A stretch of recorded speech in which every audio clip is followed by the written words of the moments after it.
And good Saturday morning, everybody. Glad to have you with us once again. Hope everybody's Saturday and weekend is starting out great. We got bright sunshine here after a few days of rain and overcast skies. So I'm a sun baby. I don't know about you guys, but I'm a sun baby. If it's overcast, if I don't see the sun when I wake up, it's like, oh, I'm dragging. But, man, when I wake up and I see that golden sunshine shining through the windows in the bedroom or in the living room and go open the front door, man, it just brings me alive. So great to have everybody here. As you can see, I am alone again this week. Shannon is on assignment, but we hope to have him back next week, God willing, and the creek don't rise, as they say. So once again, you have to put up with me. But we're going to try and make it as entertaining and fun for you guys as possible. So I hope you guys will hang around and hang out with me. So let's get right to it here. Let's bring in the peanut gallery right off the bat and get things rolling. The peanut gallery's on the run. We got the comics, you bring the fun. Saturday morning, time to cheer. Man, we're glad you're here. North, south, east, and west, peanut gallery, you're the best. All our friends, both far and near. Man, we're glad you're here. Indeed, we are glad you guys are here once again. Thank you so much for spending your Saturday with us here in my little cave down here. I'm slowly making progress though. This side doesn't look like it, but this whole area here I've made great progress. And I can't wait to get it done so I can take you guys on a little room tour, because it's only one little room, and it is little down here, crammed full of stuff. So thank you once again for hanging out, man. Let's get right to it here. Let's see what's going on. As always, we know how we got to start off the day. We look forward to it every week. Where is my thing? Where is it? Yeah. Here we go. You know me, if I found everything the first time I'm looking for it, it wouldn't be the normal show. So here we go.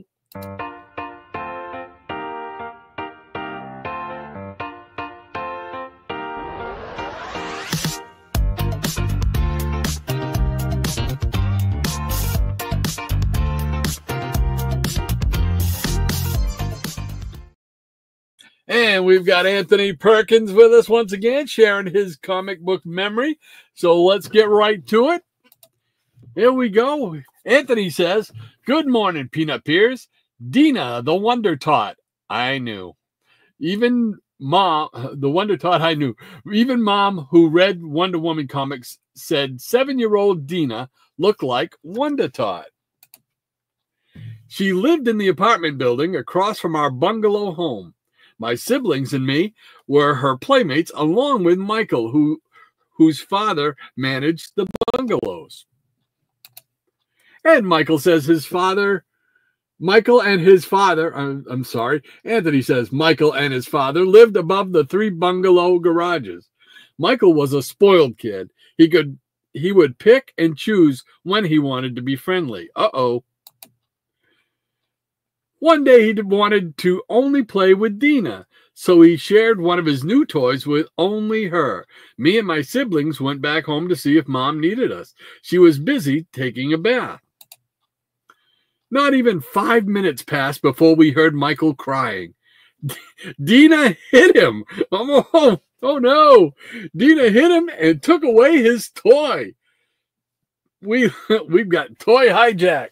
Let's see here. We looked out our front screen door, watching Dina.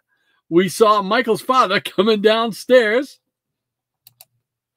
He was holding a broom. He was always sweeping.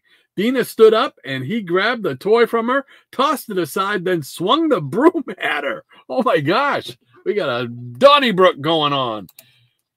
He hit her 5 times before she bent over and cried as she ran home. Oh, no. Dina had stood facing him like Wonder Tot facing a supervillain. People in the apartment building, including Dina's mom, was watching, but nobody said anything except my siblings and me, begging him not to hit her. We were ignored. Oh, man. As he headed back to his house, people in the apartment building were saying out loud, "Wait till her father comes home." Dina's father was a big, burly TV repairman. Uh-oh. Oh, it might not end well. And whoops, did I skip something here? No. Okay. 5 o'clock, and we all watch as her father goes to Michael's house, knocks on the door opens, then silence. 5 minutes later, her father walks back home with a big smile on his face. Uh-oh. He got paid off. Not surprising, considering that he was a money guy anyway. Dina didn't even go to the hospital. Next day, we were all out playing again. Dina, the Wonder Tot I knew. Oh, my gosh. Holy cow. It's crazy the stuff that used to go on as a kid, right? Back in the day, it wouldn't not that it wouldn't have been thought of as much, but it would nowadays. If something like that had gone nowadays, it'd have been a whole different story, guaranteed. Anthony, thank you so much for that. He says prayers and well wishes for Teddy are welcome, my friends. He's still having a slow recovery. Thank you, and we'll catch the replay. Take care, everyone. Well, yes, we send our prayers and thoughts and well wishes to Teddy for a continued recovery. Hopefully, he'll get there soon. And thank you so much, Anthony, for another wonderful story. Always fun to hear your stories and read your stories, man. So thank you once again, Anthony, so much. We really appreciate it, my friend. And take care. And we'll see you on the rebound, on the rewind. And we've got Scotty Z70. He's with us once again. How you doing, Scotty? He says, good morning, and a good morning to you, sir. Great to have you with us once again. And coming up next.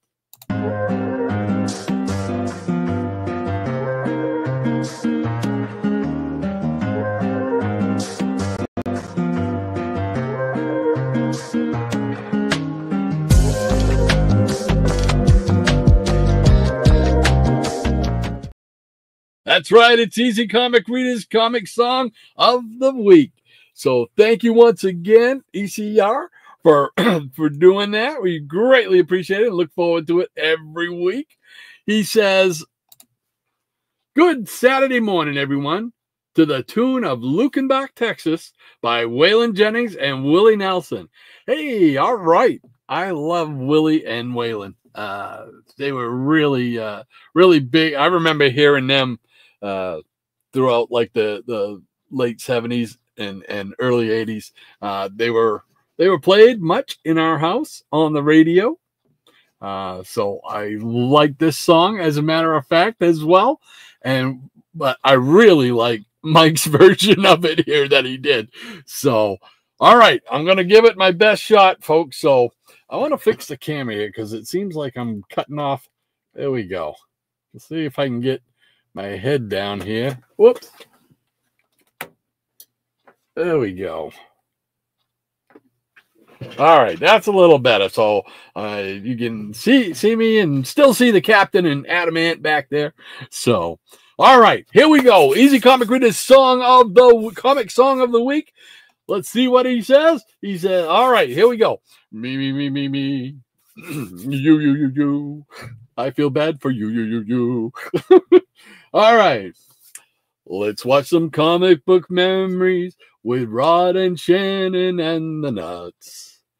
This comic life we're living got us reading like cool girls and boys. Between the cartoon theme songs and knowledge to pass along and so much more to gain. Over on Comic Book Memories, ain't nobody feeling no pain. There we go. I love it. Mike, thank you so much, man. Great song once again. Easy. Wonderful, wonderful tune. Love it, love it, love it, love it, love it. Thank you so much once again. Oh, man, it would be Saturday morning without a song from Easy. All right. Thank you so much. And I apologize to all those who are now cringing at my singing. So, all right. What else is going on? We got Scotty again. He's saying, if and there's enough light in the kitchen, I'll go live and show the comics I got at my LDCS. All right. We can look forward to that maybe later on. All right. Cool beans. Let's see. Boom, boom, boom. We know what's next.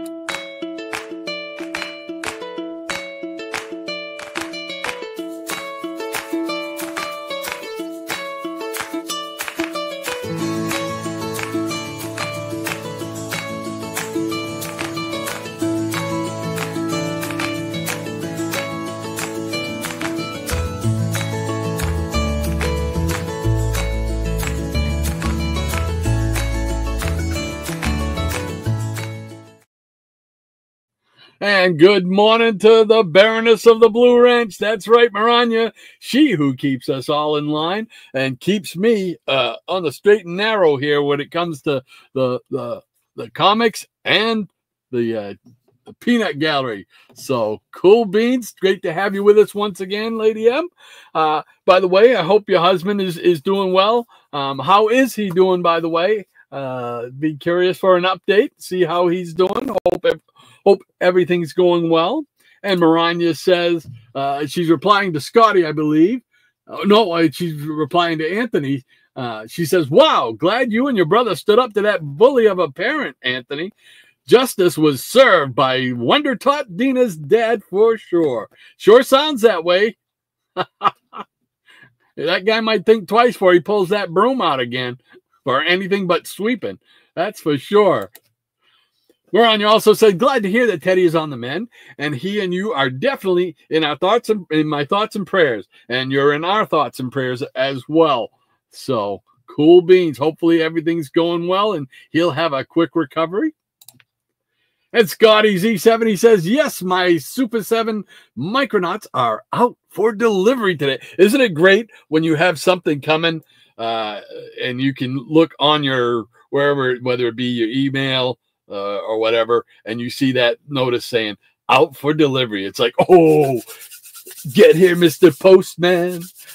I want to see what kind of package that you got for me. All right, that's it.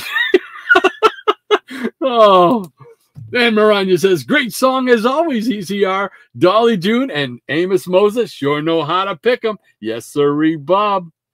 Cool beans. And Maranya says, good morning to Scotty. And Scotty says, good morning, Maranya. Is it cold there? Because it's still cold here. Winter needs to go away. I am firmly behind that sentiment, Scotty. Winter needs to go away. We've been lucky. It's been kind of like a heat wave for us. It's been in the high 40s, low 50s for the past week or so. And I'm loving it. Today, I think it's supposed to be, 48. But with the sunshine, it feels warmer.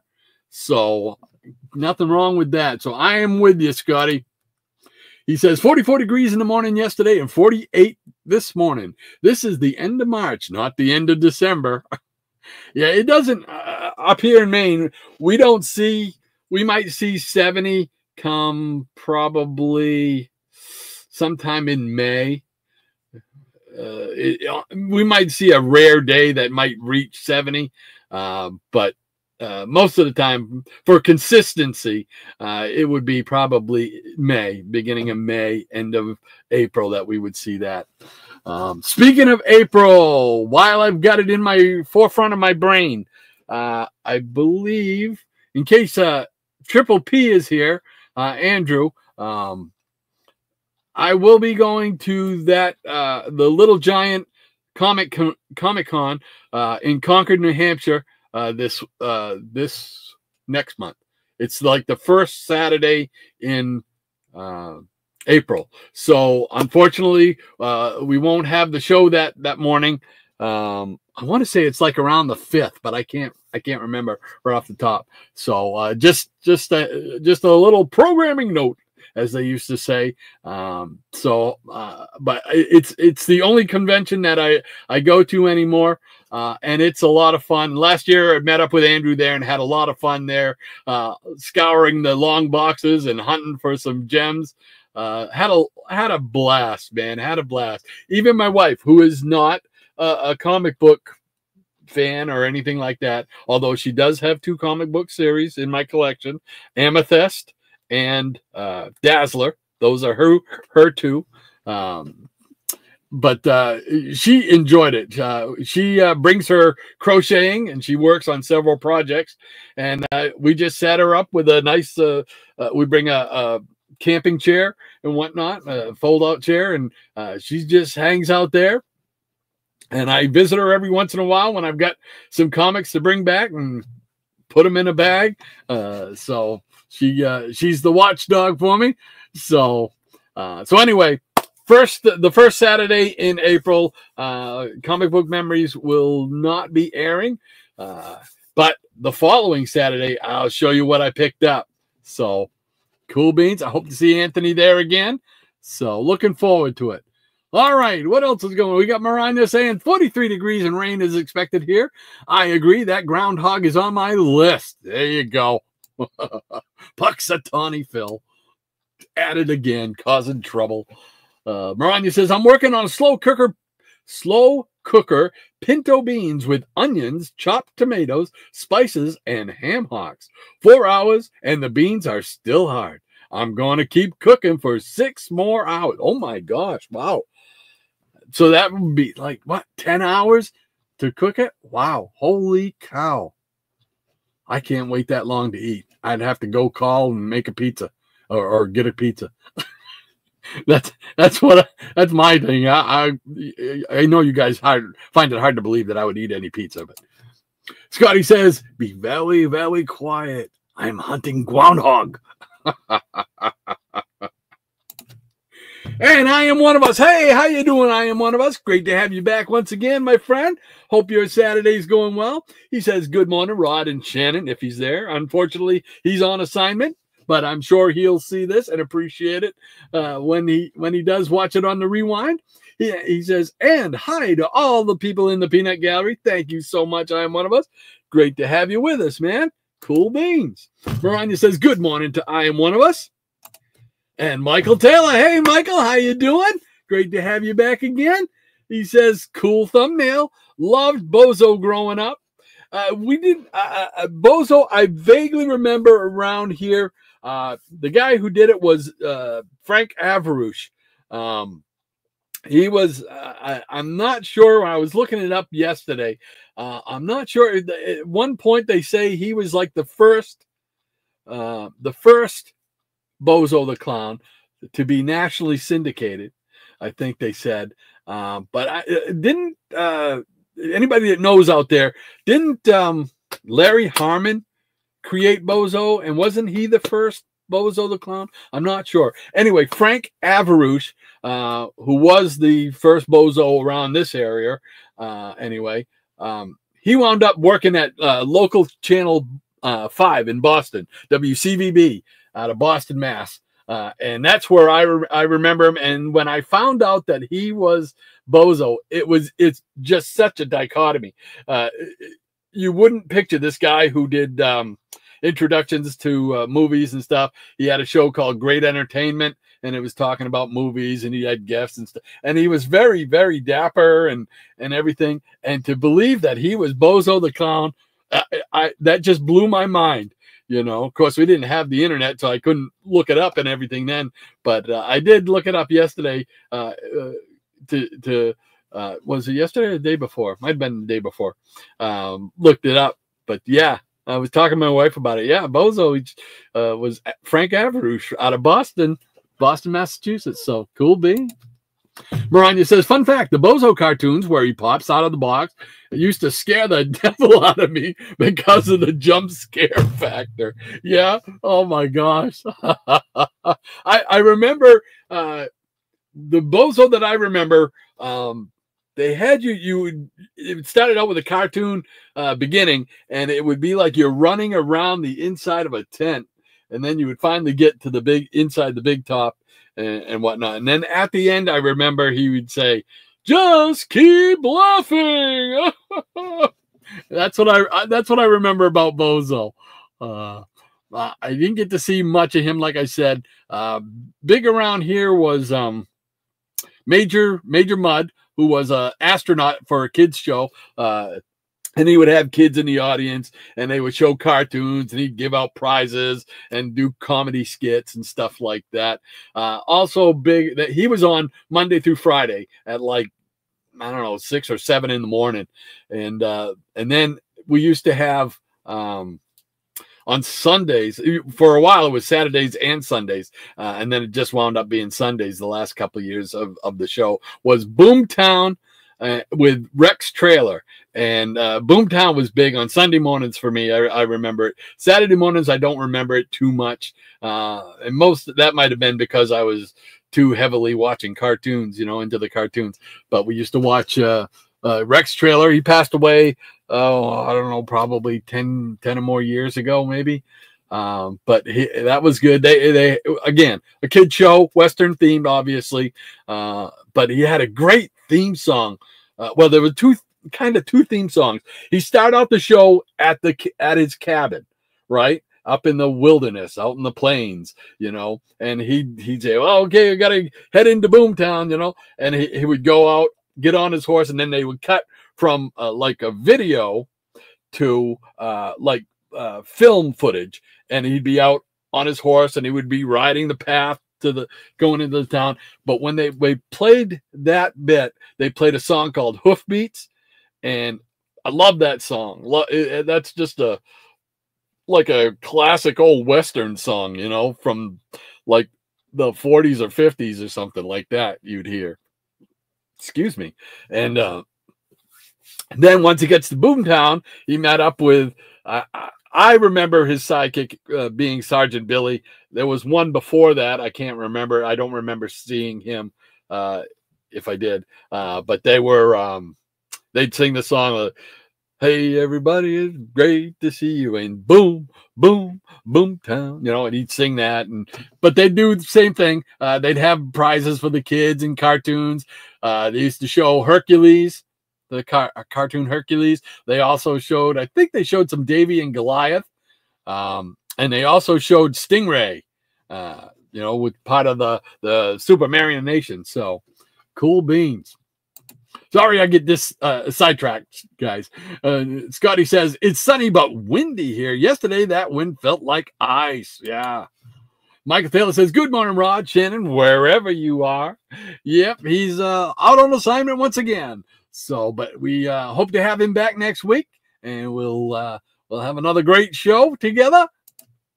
And I am one of us says hi to Maranya. Michael Taylor says, "Good morning, Peanut Gallery."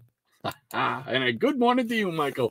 Maranya says, "Good morning to Rod, Shannon, on assignment again." The Peanut Gallery, the Nuts of the Day, the Foofs, the studio audience, and Maranya's Legion of Peanut Pets. And I think that's as good a time as any to play the Legion of Pets.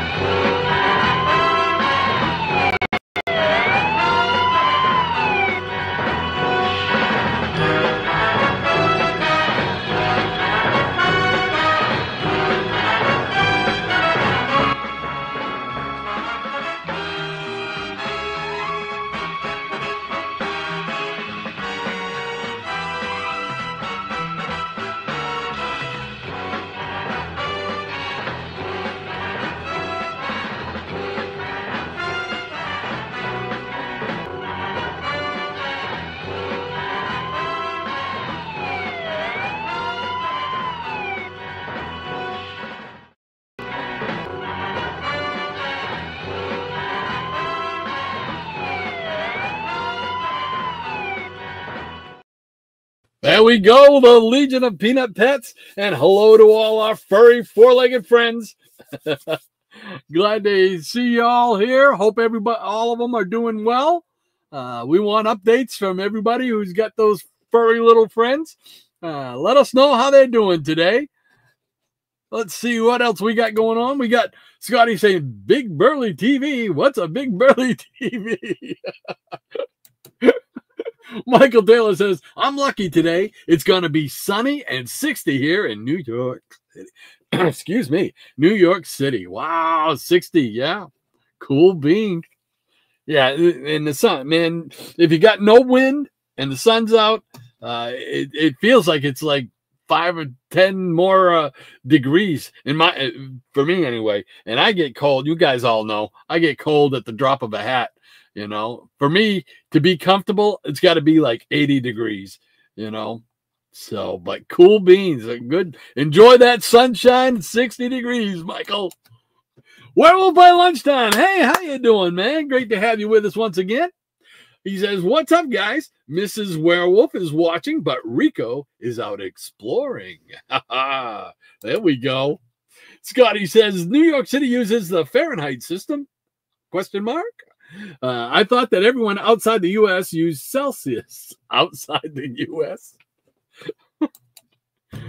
And Michael says, how old are you, Werewolf? And Missing Mars is with us. How you doing, Double M? Great to have you back again, my friend. He says, good morning, fellow comic book nerds, and good morning to you. Hope all is going well so far on your weekend, man. Great to have you with us once again. Werewolf by Lunchtime says, hey, Michael, hope you are well. Michael says, doing good, thanks, Werewolf. And as Easy Comic Reader, he says, howling hot rod, he says. Love it, brother. Well, thank you so much, Mike. You are too kind as always, my friend. You did a great job on that song. I love it, love it, love it. Thank you once again for everything you do for the show. Those songs we look forward to every week, man. So cool beans, as we say. Thank you so much, Mike. Oh, and we've got the professor. How you doing, Eric? Great to have you with us, my friend. He says, well, we weren't feeling any pain until Shannon wasn't here to sing the song. Yeah, I feel for you guys. I really do, Eric. So, yeah, I can't carry a tune in a bucket. I've said it many times. But I gave it my best shot. And I'm sure Shannon will be kind of bummed that he missed that one, because I'm sure he would have been able to even play that one. I got a feeling that would be one that he knows he would play, and he'd have been all over it. So, yes, maybe we can have him do a little mini concert next week. We can add that one in to the new song. So that would be cool. But great to have you with us, Eric, man. Hope you're doing well, my friend. Scotty Z says, I did it early around 9 a.m. East Coast. There we go. And Eric Breen says, and hello. Miranda says, good morning, Werewolf. Rico should be there keeping you in line. Scotty says, I'm back. Midnight wanted to go out and then stood at the door realizing it's too cold. Yeah. Werewolf by Lunchtime says Rico can sometimes be a naughty boy. Hopefully back soon. Keep an eye open for him. We need to get Rico back. Rania says hello, Double M and Ludwig, and hello to you too, Eric. Scotty says be right back. Got Laguna Blue yesterday and really want to open her. What is Laguna Blue? I'm not sure what that is. Is that an action figure? Is it a drink? What is it? I want to know, Scotty. What is Laguna Blue? Laguna Blue. Sounds like that could be the name of a Jimmy Buffett tune, doesn't it? Come on down to Laguna Blue. Marania says, my husband's doing pretty good. His wrist aches from the cold, but otherwise fine. I know that feeling all too well, Marania. He and I are annoyed that the slow cooker beans aren't cooking right yet. Doggone. You mean you're telling me you've got... Wait for it. Cool beans? Dun, dun, dun. Doggone it, them beans need to heat up. I'm sorry to hear about your husband's wrist. I know that feeling because my wrist on my right hand does the same thing when it gets very, very cool. Like down here in the basement, today is kind of cool. I've been here rubbing it, as a matter of fact. That and it goes right down my thumb. You know, the pain goes right from here, right down my thumb, right around into the fat, what's supposed to be the fatty section here of my thumb. And it just aches, you know. So, but I hope he feels better soon. So thank you for that update. She says, midnight is smarter than we are, Scotty. Scotty says, high 40s, low 50s is the low for us, and that is too low for March. Oh, man, if it was 50 degrees for a low up here, whoa, we'd be in heaven. Well, by lunchtime says 40 Fahrenheit. My barometer doesn't go that low. And Maranya says, a plus is that it smells really good, but the beans are like rock so far. Holy cow. They'll soften up. They'll soften up. You just stick with it. Scotty says, I leave pintos on overnight. They aren't done until they are mush, he says. Michael Taylor says, congrats, Rod. Feels like I haven't been to one in forever. I hope to go to one too within the next 10 years. Well, I hope you get to go to one within the next 10 years. I hope you get to go to one within the next year or so. Yeah, I don't travel too far anymore. And that's about an hour away. So I can handle that. And plus, I know I've always gone up there. I worked in the city. That's the capital of New Hampshire. I worked in the city for about a year and a half. So I pretty much know that when I was mapping it out with cable and stuff like that.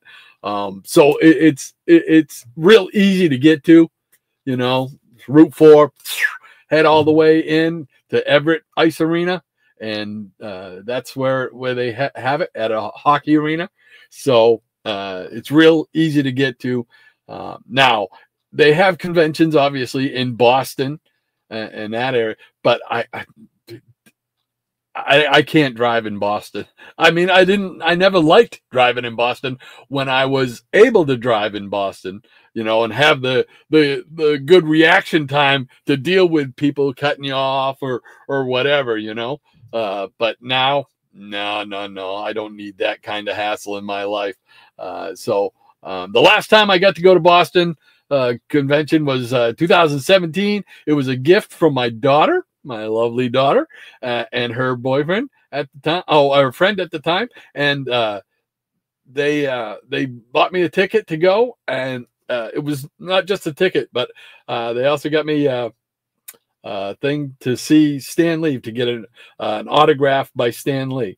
So, and I think you guys probably all know I had my Hulk #2 signed by Stan Lee at that convention. So, and that was a fun time, man. I got to meet Neil Adams, which was awesome. The guy was super. I know some people have had different experiences with him, but I can't say enough good about him. He was super to me. Had me come around the table, sat down with him, chatted with him, and everything. He signed the second half of the Speedy drug issue. You know, the cover, it's got the giant syringe on it and stuff. He signed that book for me. So I had a ball there, and it was just a wonderful, wonderful time, a wonderful gift from my wonderful daughter. So, oh, again, I get sidetracked. It's already 10:30, man. I thought I was doing good. Speeding up. Werewolf by Lunchtime says, Mrs. Werewolf says soak the pintos beans first, Maranya. Just the tip, he says. And Maranya says, Pinto Colvig was the first bozo. Harmon marketed.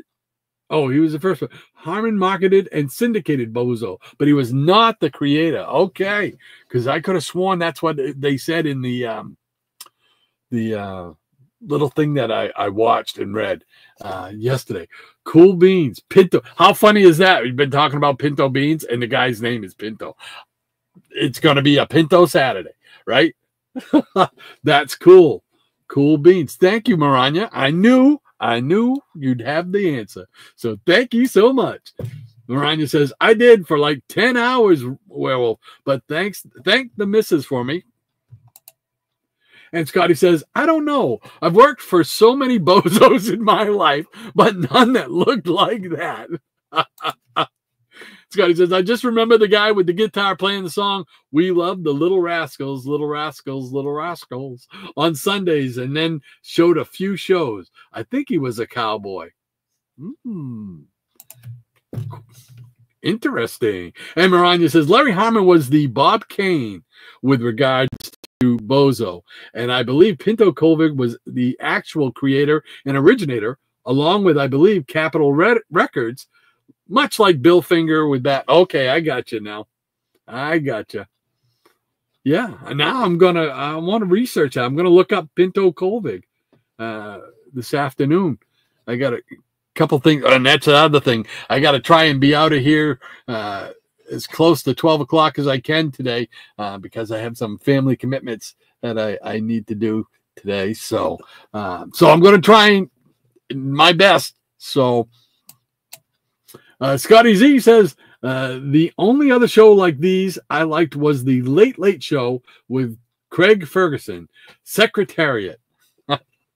Now I remember Craig Ferguson. Does he still do this late night show, or is somebody else doing it now? I haven't watched a late night show in forever, so I don't stay up that late. So Higgy Pop, what is wrong with that? I got to get my bell fixed. There we go. We got to get the bell right. Higgy, how you doing? He says, howdy, Rod, and howdy to you, sir. Hope everything's going well on your Saturday morning. Cool beans, cool beans. He says, and hello to all the peanuts. Great to have you with us, Higgy. I saw that little video you did when you were up in the bucket truck. I remember those days being in the bucket. I wasn't in the bucket too often, but I remember those days.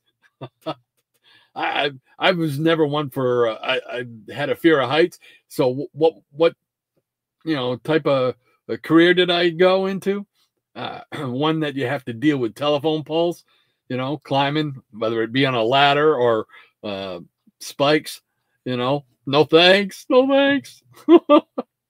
Great to have you with us once again, Higgy. And the other thing, Higgy, I saw you on Naaman's show too. Oh man. I thought I had a bunch of sketch pads. Holy cow. You must had about 30 sketch pads. Awesome drawings too, by the way, man. We got to get you into DC Comics so you can draw the Hawkman, draw a new Hawkman comic, man. I know I've said it in jest before, but I think we are onto something. You need to get there, brother. Well, by lunchtime says 10 minutes on one comment. This is a 3-hour show. Strap in, guys. Oh, I'm sorry, man. I'm sorry, Werewolf. I'm trying to go move around as fast as I can today.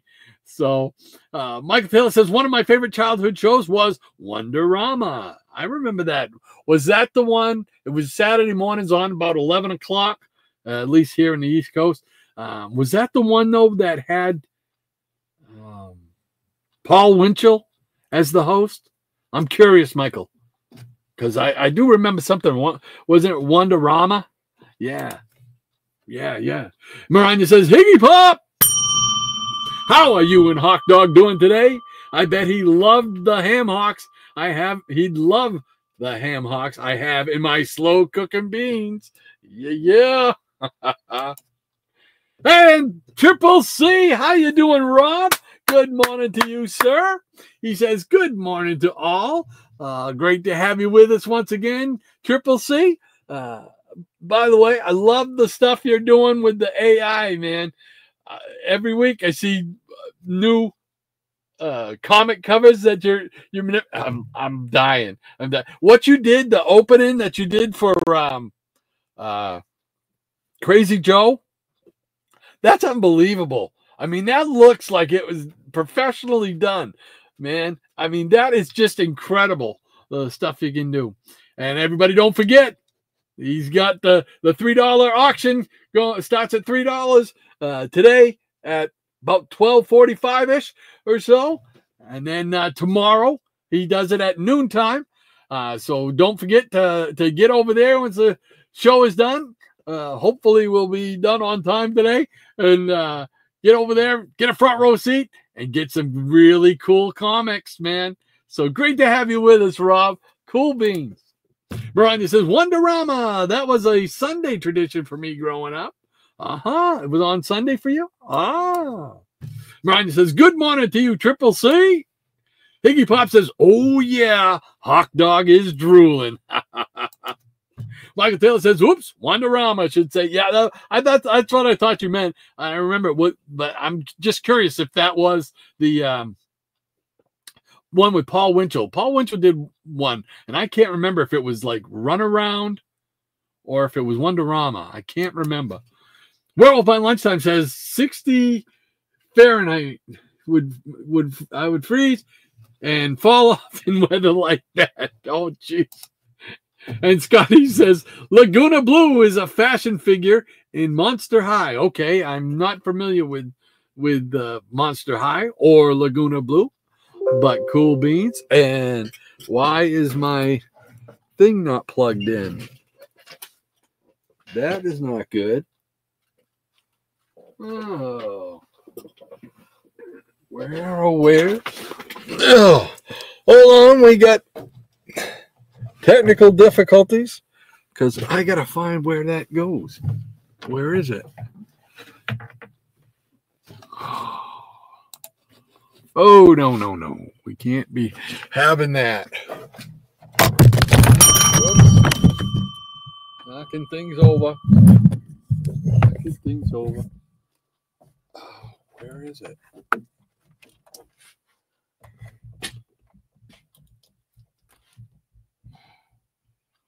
Oh, man.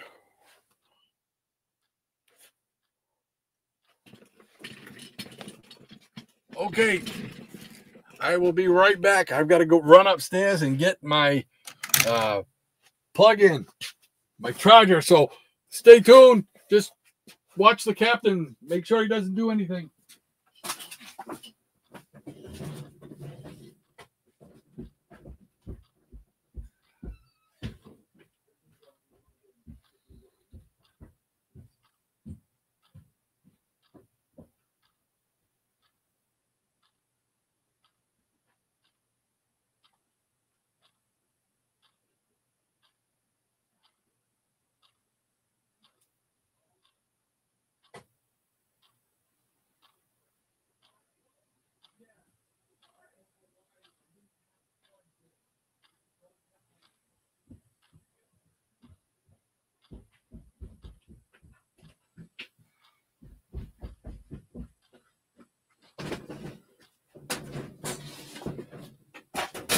Okay.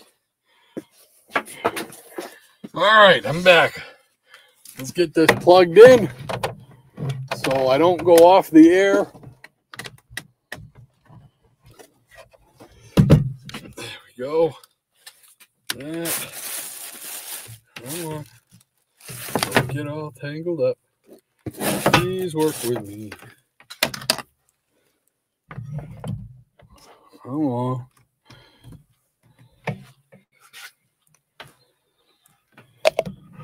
Okay. All right, there we go. We are back. Sorry, gang. That's a first. But when I was changing all this around, I don't know why my cord, because I had this set up last week. I don't know why I'm missing my cord. So, okay. Anyway, we got to get showing some comics here pretty quick. So Laguna Blue is okay, yep. And Scotty says it's a slow cooker. Yes. Crazy Hungarian Joe. Hey Joe, how you doing, man? I only got to catch a piece of your show last night. So but I'm going to go back and finish watching it today. And another great show. If you get a chance, check out Crazy Hungarian Joe's show on Friday nights. A lot of fun, a lot of great comics, man. So, I get so winded nowadays. Oh, hey, comic book curator 68. How you doing, man, Jeff? How you doing? He says, good morning, everyone. Listening and driving. Doing Mama's List this morning. We'll look forward to watch later. It's also cold here in Florida. It's only 60 degrees. That is cold for Florida. Holy cow. I don't envy you, man. Let's see. I forgot to read Joe's comment. Crazy Hungarian Joe, he says, good morning, Rod and Invisible Shannon. And to all the peanut gallery as well. So cool beans. Thank you so much for hanging out with us, Joe. Appreciate it, man. Always good to see you. And Scotty says, no one can drive in Boston. Well, I used to drive a 25-foot box truck. I have to drive down into Boston, into Alston, Brighton. And man, that was not a fun thing. So Scotty says, I went to the LDCS Thursday in Myrtle Beach. Getting there was surprisingly easy until the tourists woke up. It's college spring break this month. Oh, okay. Gotcha.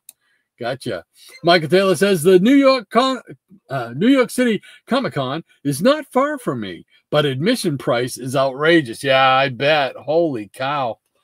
Yeah, that's too bad. The prices for the one I'm going to is it's $15 if you buy a single ticket in advance, or you can buy a $50 ticket, which gets you in an hour early and get you a bag of swag, stuff like that.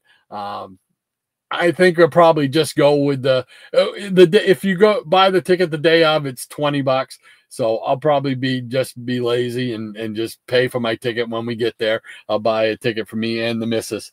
So, but I'm looking forward to it because I'd like to see Andrew again, hang out with him for a while, and certainly try to find some comics up there that I'm looking for. I'm going to go with a list. I'm going to go with a top 10 list, and we'll see how I do. So, Mariah says, good morning, Hungarian Joe and CBC. Cool beans. And she puts down the pause line. That means it's time to get started showing some comics. Let's see. Wanted to show a couple things first. Just picked up a little Spider-Man Pez for my ever-growing Pez collection. So, I'll put that right up there. Cool beans. But I picked this up, too. Hold on. The coolest car in the world. So you know which one it is. It's that Batman, the classic Batmobile. Awesome. It's a good size one, too. So, but, yeah. I just love that car, man. I've said it before. If I ever won like a huge lottery where, you know, one of those ones where you got $100 million or whatever, you know, I would hunt down one of the 5 Batmobiles and I'd just throw money at one of them to buy one of them so I could have it. That's, to me, was always the coolest car in the world. And that would just be so cool. So anyway, I just wanted to share that with you guys. I picked that up just a couple days ago. So what do I want to start with? Let's see. We got this little Isaac Asimov little digest type book from the Science Fiction Book Club type of thing. So 192 pages, Science Fiction Magazine. And it's, you know, got some pictures in it and stories. It's a fun little read. I picked up a few of those. So that was fun. All right, let's see what we got here. All right. Oh, yeah. All right. Let's see. From 1990, this is Punisher Annual number 3. Dun, dun, dun. Then we got Kazar number 5. That's a Gil Kane cover. Gil Kane in the membrane, as Higgy would say. Let's see. Maybe if I got some more, we might have to run the thing. Oh, these are some oddball things. This is Astonishing Tales number 2. I love these double covers like this when they would have 2 stories in it and they'd split the cover. Always liked those. So we got a Kazar story and then a backup feature with Dr. Doom. Cool beans. Here's number 3. Kazar down here looks like Commandy to me. But some really neat stories. This is a Wizard special edition from Wizard Magazine, Paradise X. It's real thin. It's just, I think it's more like a sketch pad type sketch introduction type of thing.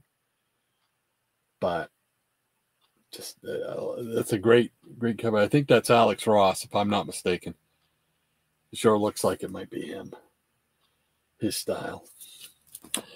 Then we got Arg number 2, one of the comedic Marvel parody books. 25 cents. And we got Peter the Little Pest number 2.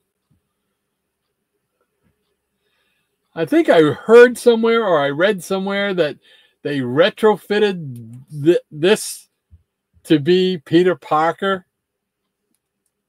Let me know if any of you have ever heard that. I can't remember where I heard it or saw it or read it. But there's number 2. Here's number 3.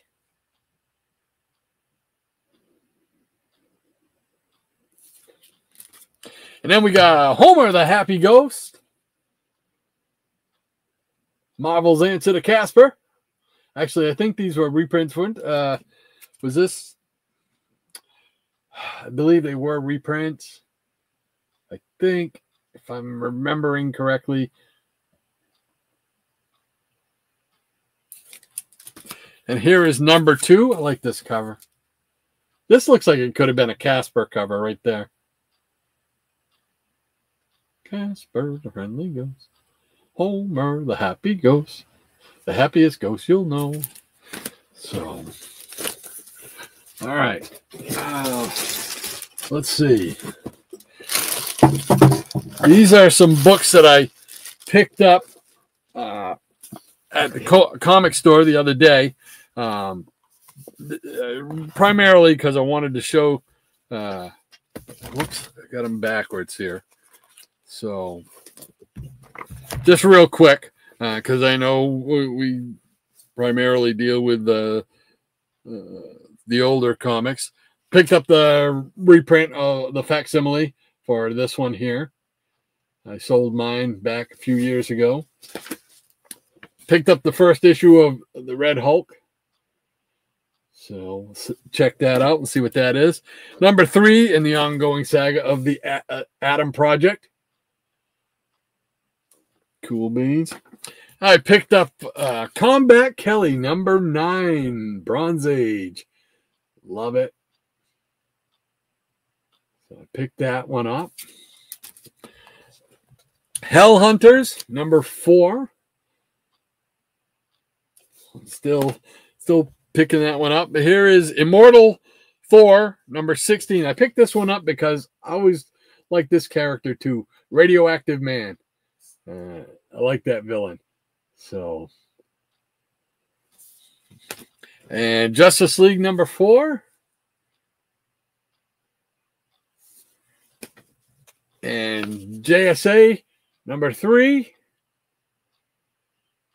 Nice Hawkman, yeah. And number 4.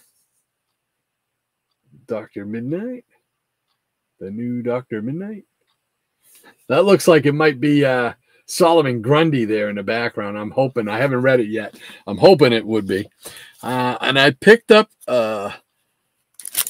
this. I already have one, but picked up a second one. This is like the annual for Marvel Superheroes, the Marvel Superheroes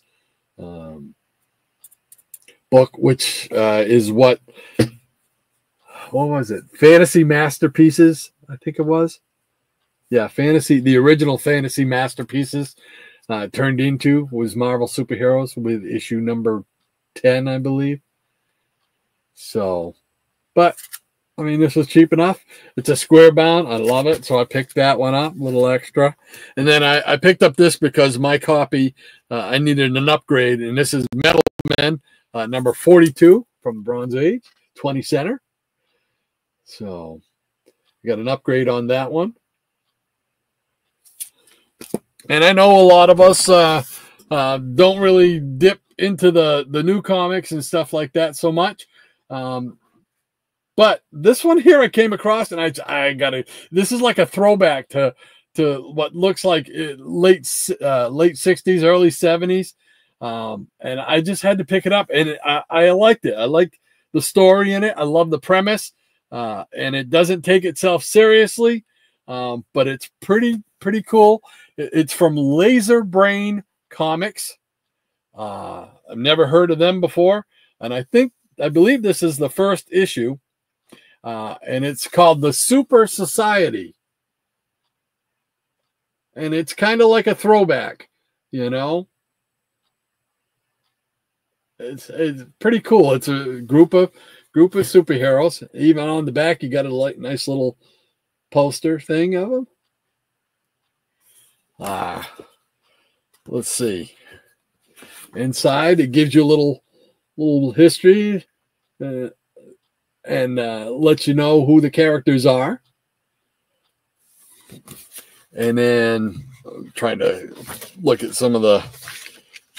one of the characters is the Bronze Beetle, which was pretty cool.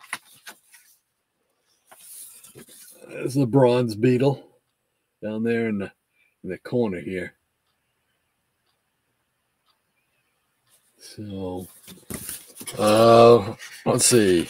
The artwork is done by, let's see, story and colors done by Ryan Higgins, and the pencils and inks are done by Scott Brian Woods. And there's a big baddie. So, I mean, the artwork is pretty cool. I like it. I think it fits with the thing. Now, some of the artwork, I got to admit, I did not like here back in the back, because in the back, if it would cooperate with me, in the back, they did page like pinups and gives you history of the characters.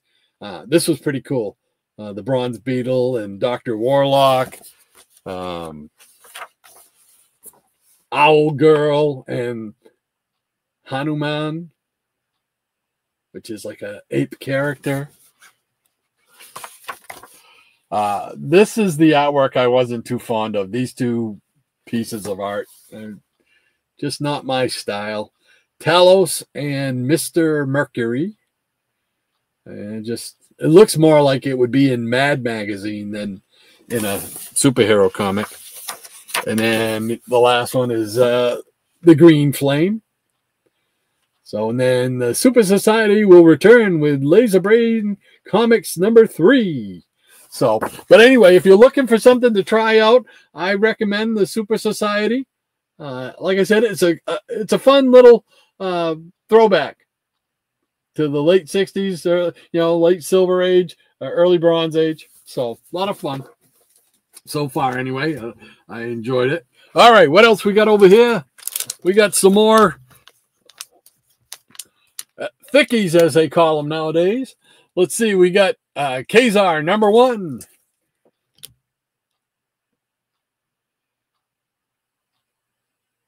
And this one here, is this the one? Yeah, this one has a little bit of controversy because right where my fingertip is, right there.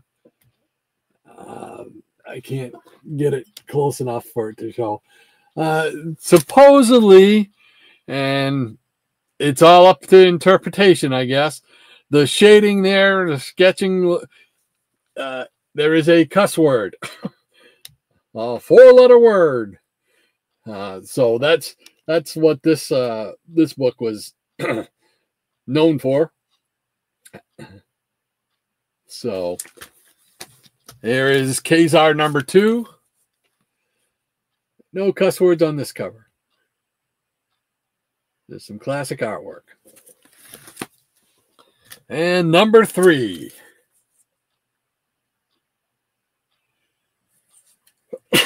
Excuse me. All 3 of those at 25-cent issues. So, nice square bound books. You know me, I love the square bounds. So, and sticking with the square bounds, I'm going to show some Marvel Collector's Item Classics. How many of us remember those?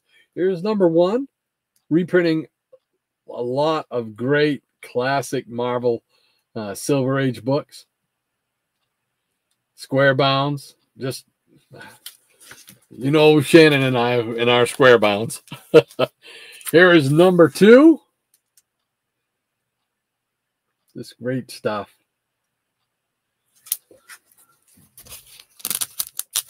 Number 3. Got Hulk. What issue is that? That is issue number 3 of Hulk. So here's number 4. Doctor Strange and Iron Man and Hulk and Fantastic Four. And I'm breathing myself. It's so nice I got it twice. All right. Here is number 5. Black cover. Got a little story in there about the Watcher. Tale of the Watcher. Number 6.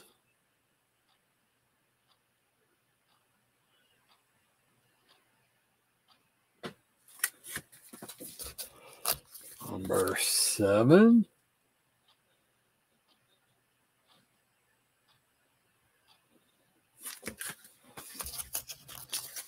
Number 8.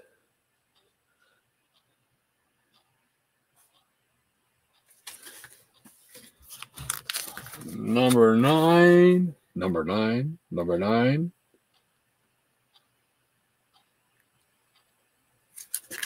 And number 10. Figured I'd show the first 10 of those. Cool beans. I just love the thick ones there, the square bound beauties. What else we got over here? Oh, we got some DC World's Finest. Here we go with number 196.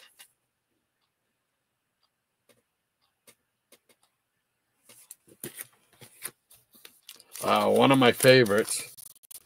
This is 198. This was such a big deal. I remember when I got this, it was just like, oh, because everybody knows Flash was my guy. So I'm like, oh, man. This was my first introduction to the Superman Flash races. There were, I think, 2 prior to this. One in Flash and one in Superman, I think. Yeah, Superman. So, and I wouldn't get those books till much later. But this was, this isn't my off-the-rack copy, but I did buy this issue off the rack. So, and so I had to get a second one because it is a personal favorite. And it took years before I got the second half of that story. Great Neil Adams cover. The House of Mystery Kids actually doing something in a World's Finest comic. And here we go with number 200 with Superman and Robin. A really nice Neil Adams cover there.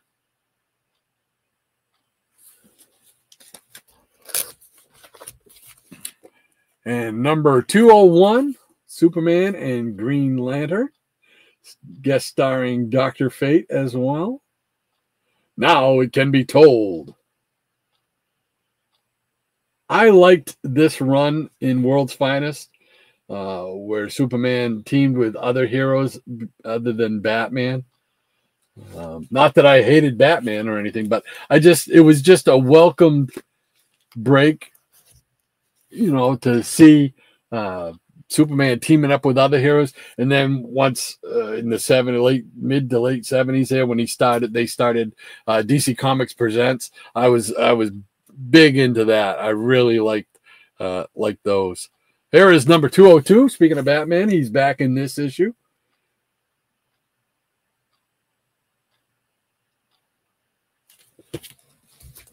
And 203, Superman and Aquaman. And now Earth is ours. Dun, dun. Here we go with number 204 with Soup's teaming up with Wonder Woman. This was Diana when she was doing her secret agent type of gimmick, non-powered.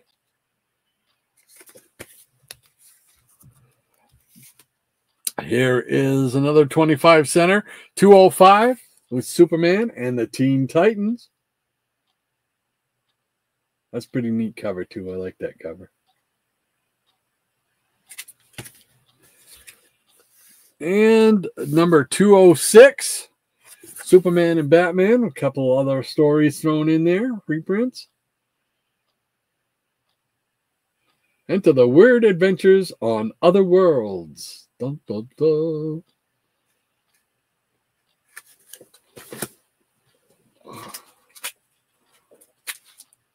And we got a few more here. We got 207. Superman and Batman back together again. 48 pages, only 25 cents. Can beat that with a stick. This is a very, very cool cover. 208, Neil Adams. Dr. Fate appears again. They got Robot Man and the Ghost Patrol. 2 Golden Age thrillers for backups. And Higgy, here we go. 209, Soups and Hawkman.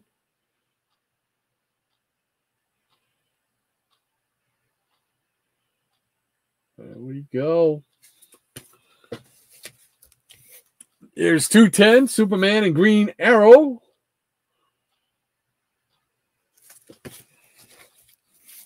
And 211, Superman and Batman. Little role reversal here with Batman taking off. Up, up, and away. And Superman, I can't fly anymore. This was one of my favorites. Because I like Martian Manhunter, and you didn't get to see him too often once he left the Justice League. So this is 212 with Superman and Martian Manhunter. Laying him out. Boom. And here we go with number 213, which is Superman and the Atom. Another favorite character of mine.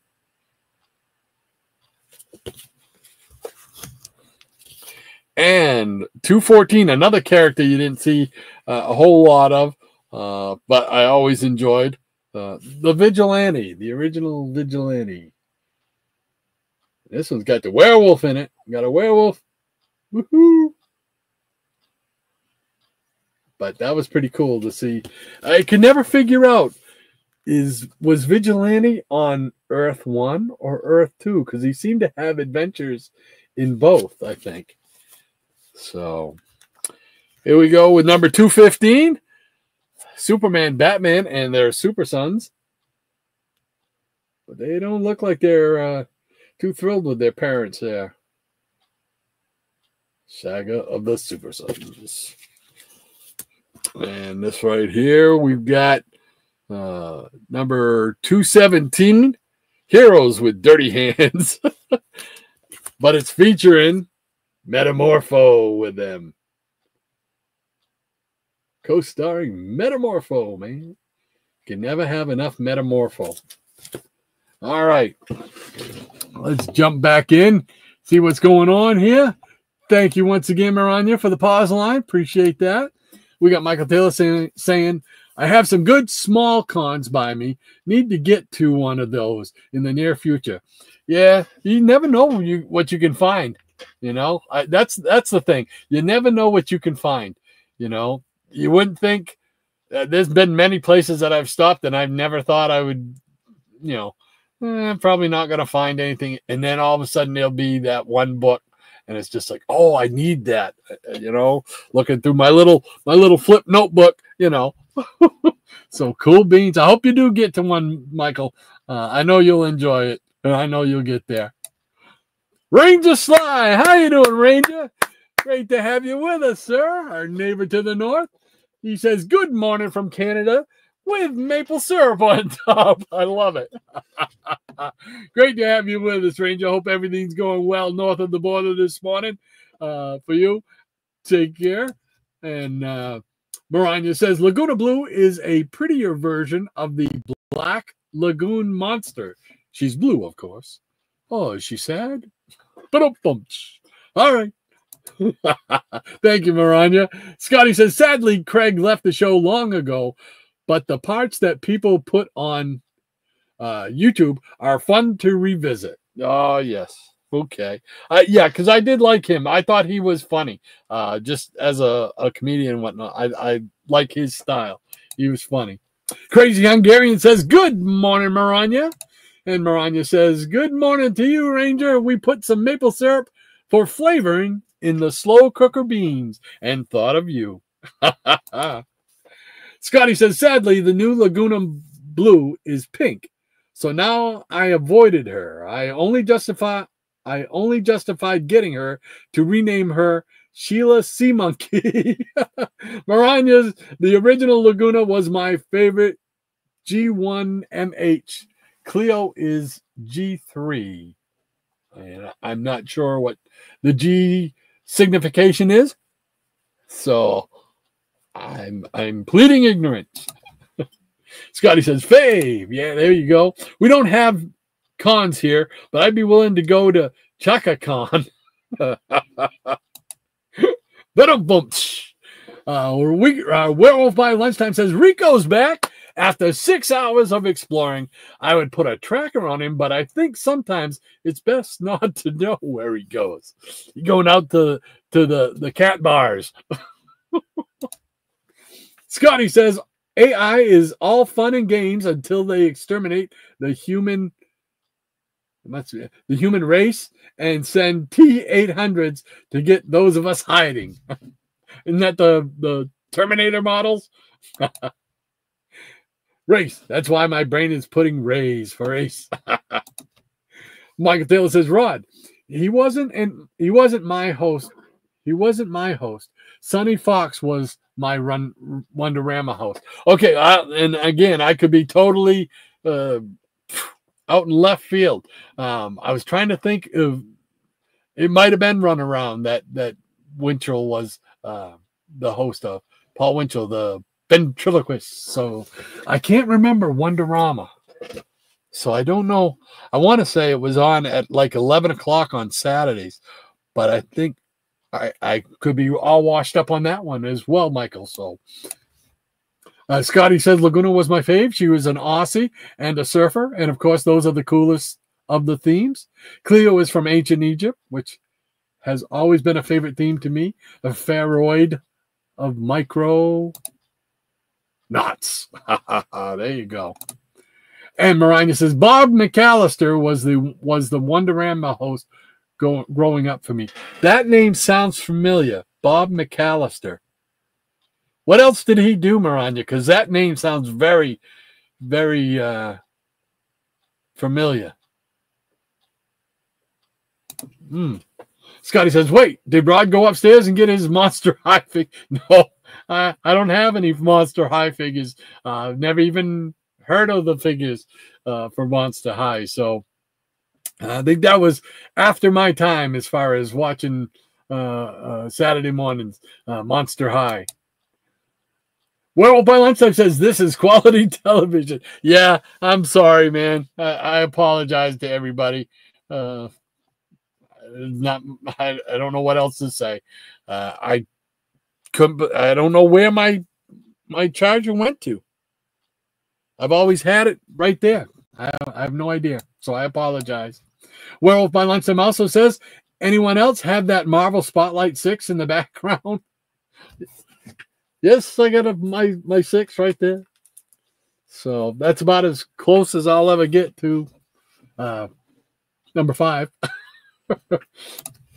Marina says you could always go put a GoPro camera on Rico if he'd sit still for that is, and air the footage on YouTube. Yeah, that would be cool. Where does he go? What does he do? Wouldn't it be funny if you get the video and you watch and he actually shows up and he's like talking normal with other cats? Hey man, what's happening? Yeah. No, I just told him I just wanted to get out for a while, so my human is doing this or doing that, and I didn't want to be in the house. That would be funny. What cats really do when we're not around.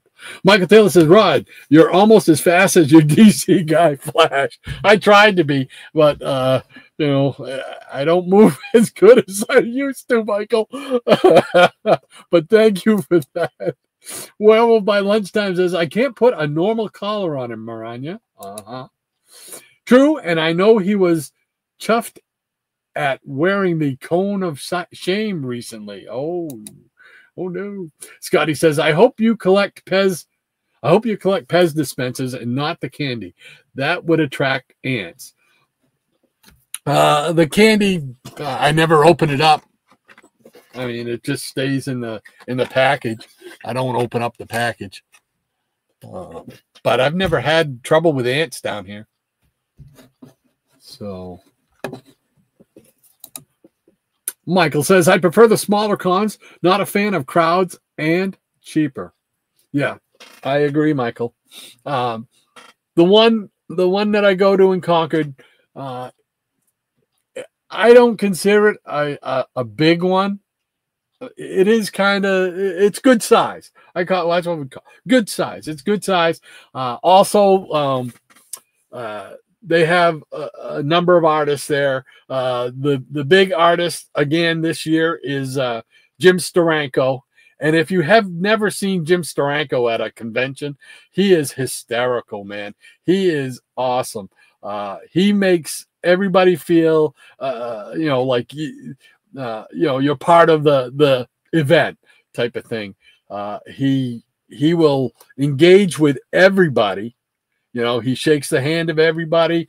We'll talk with them. Even if you could be 3 or 4 or 5 people deep in the line, and he walks down the line and he'll make eye contact with you or make some comment to you or ask you a question. Hey, how you doing? Where'd you come from? He's just awesome. And you never think that the guy has to be as old as he is, because he is full of energy and he's just awesome. I really enjoy seeing him. That's one of the highlights of the times that I've gone. I always pick up. I always take a book and get it autographed by him. So that's a lot of fun. They also have Al Milgram is going to be there. Jim Shooter is going to be there. Trying to think, and of course there's all Donnie Cates. I don't know if everybody knows him. He's going to be there. And there's also a lot of local comics artists and stuff that are there selling their books. I found some of the last time we went, some of the independent books, the smaller publishers, were incredible stories. The Silver Coin. There were a couple other ones that I can't pull off the top of my head, but yeah, it's a lot of fun. I really do enjoy it, so I'm looking forward to that. Scotty says, classic Batmobile? I thought you were going to show us the General Lee. No. The General Lee has its place in history, but the Batmobile, that 66, 67 Batmobile, for me, it's the coolest car ever made, brother. I Am One of Us says, cool Batmobile. Thank you, I Am One of Us, man. I hope you guys like it. It's I just love that car, man. I just love that car. It was just so cool. Scotty says the prices for those cons are, well, cons. Yeah. I mean, I didn't figure $20 is bad. I don't think that's bad. $20 to get in. The parking's free. So, I mean, $20 to get in. I can handle that. I got no problem with that. $50, no. Because if you're paying $50 to get in for an hour early and the bag of swag, I figure you're probably, your bag of swag is what you're paying the extra for, I would think. So, hey, hold on a second here. Hold on, everybody. Whoa. Hey, brother, how you doing? Oh, other than having to work, I'm okay. How you guys doing? Oh, they're suffering through another Saturday morning with yours. Well, truly. I went back and I watched the beginning of it while I was eating, and right off the bat, I was like, well, I knew that he was going to be in trouble today because he called Anthony Purdue Anthony Perkins right off the bat. So, see, now I didn't even realize I did that. I'm sorry, Anthony. When you watch this, I apologize.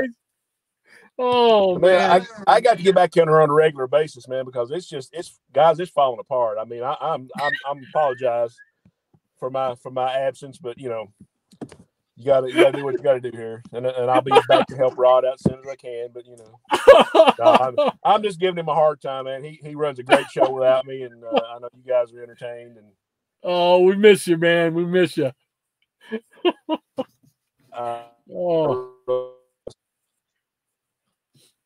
Oh, did you freeze up? In here when I have to work. Oh, there we go. There we go. Yeah, I think we both froze up there for a minute. Yeah. Okay. Oh, so yeah, we just been. I was just showing. Just picked up a new Batmobile. Oh, nice. Yeah. So love that. Can never have enough Batmobiles, you know. I don't even think I have one anymore. I used to have a couple, and I don't know what happened to them. Oh my gosh! Yeah, this is a good size one too. I don't know what the scale is, but this is pretty good size. I mean, that's nice. Yeah, I like it. So yeah, just been. I've showed some World's Finest, some Marvel Collector's Item Classics, and some Kazars. Getting ready to show some Nick Furies.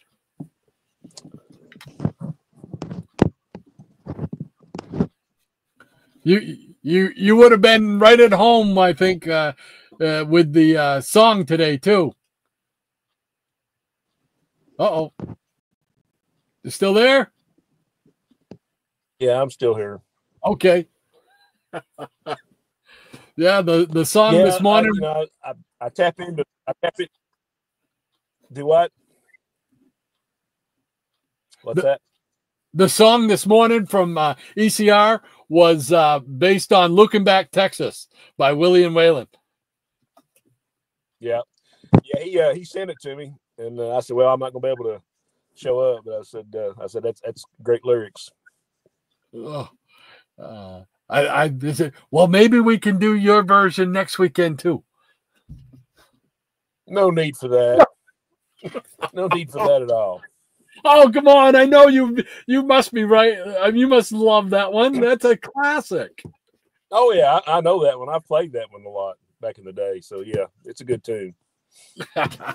But no need to, we'll just move on. Oh, oh, man. How's your day going? Is it okay over there? They working you hard? It's not too bad. I'm driving the forklift today, so it's kind of laid back and it's not too, it's not too over the top and it's, not too hectic. So having a pretty good day. Half over. I'll turn this around and give you guys a kind of a shot of this distillery. I mean, this was like most of the buildings here were made back in like the 1800s, and they keep them, just for historical stuff. So I'll just kind of give you a look there. Oh, okay. You see that? Yeah. That's a big place. Yeah. And behind us, basically, it's we're in the woods. There's the distillery over there. That part, these two buildings right here, these are the two that I work in most of the time. This is the bottling warehouse and bottling over here. So anyway, this is where I work. Cool beans.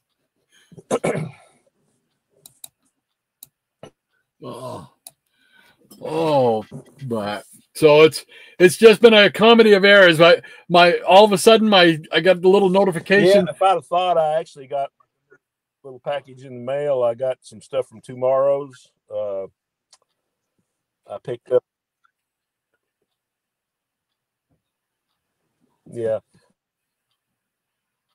I actually picked up some stuff from Tomorrow's. I should have brought. I had a couple of back issues, and I had a Star Reach companion. You remember that indie comic back in the late 70s, early 80s? It was like sci-fi. What was the name of it?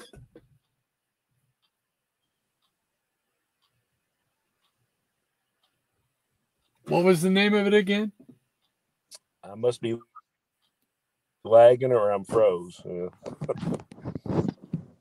I can see you. You're moving. You're moving. Am I froze or am I lagging? What's going on? No, Star Reach. It was like Star Reach. Okay, yes. Didn't they do a graphic novel on that? It was out like back in the late 70s, early 80s. It was like a independent sci-fi thing. Star Reach. Had like a lot of great artists in it, like Wrightson and Kaluta.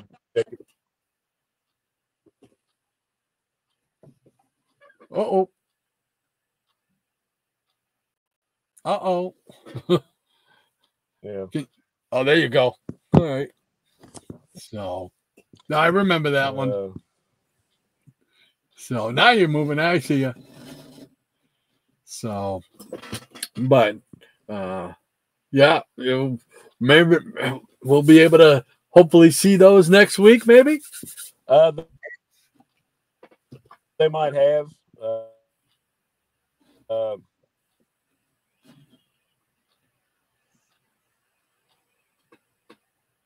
Uh-oh. Froze up. Uh-oh. I don't know if you can hear me, brother. It froze up. What I got was just the companion book. It's got a lot of great stories and art in it. Ah, okay. There you're back. There we go. Yeah, will that be something you're going to show next week?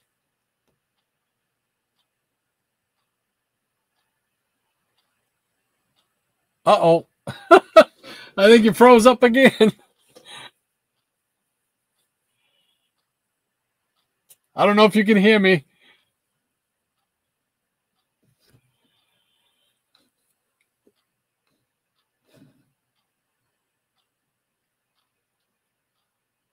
Oh, he disappeared. Oh, it's coming back. Maybe. Sorry, buddy. The connection is bad here, and I have to go back in a few minutes. Give everyone my best. Give everyone my best, and have a great rest of the stream and weekend.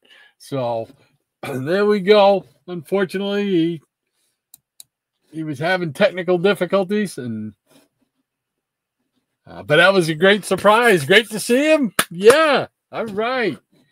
Cool beans. So, all righty. Well, let's get back to the peanut gallery. What is that? Okay. All right. Let's see what we got going on in the peanut gallery. We got Maranya saying, Pez the candy is nastier than Smarties. My favorite of that kind of candy was Sweet Tarts.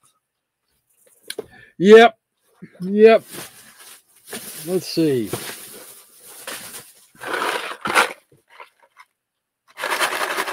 Sweet Tarts. These are the chicks, ducks, and bunnies. Duckies and bunnies. So, Missing Mars, he says. Well said, Scotty. And Werewolf by Lunchtime says, just put a temporary old collar on Rico. Now he's jangling like an elf's shoes. Can hear him coming a mile away now, right? There we go. Maranya says the 66 Batmobile. That's my favorite of the vehicles. I'm right there with you, Maranya. It's just my favorite car of all time, man. And I would love to own one. Heck, I'll just take a ride in one if I could. I'll have that if anybody's got a Batmobile. Maranya says at least you can hear where he is until he leaves the collar somewhere where the wind hits it and make it ring. Scotty says, did you ever see the Drew Carey episode where he won and drove the Batmobile? No, I did not. Another episode had both of the actors from Batman 66. No, I did not know that or see that episode. That's very cool. And the professor says, you don't have to be a real Pez collection. You don't have a real Pez collection unless you have a Pistol Pez Watley. What? I do not have a Pistol Pez Watley, but I remember old Pistol Pez Watley. That's for sure. That's right. On NWA. I love it. I love it. Michael Taylor says the best Batmobile was a 55 Lincoln Futura concept car. Yep. It was in the movie, it started with a kiss. I've never seen that movie, but I do know it was a Futura concept car that they basically built it from, type of thing. So very, very cool indeed. And Maranya says George Barris made 5 original Batmobiles for the show. Yep. Sharper Image, I believe, at one time sold a $15K replica of that car. Yeah, I don't want a replica though. I want one of the original ones from that TV show. You know what I mean? That would be so cool to own that. Just because it was part of that series, and that series was such a big part of my life as a kid, growing up.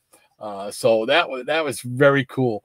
There's also somebody who there used to be a website that for $25K you could buy a working replica of the B9 Lost in Space robot, and that would be my next purchase after the Batmobile.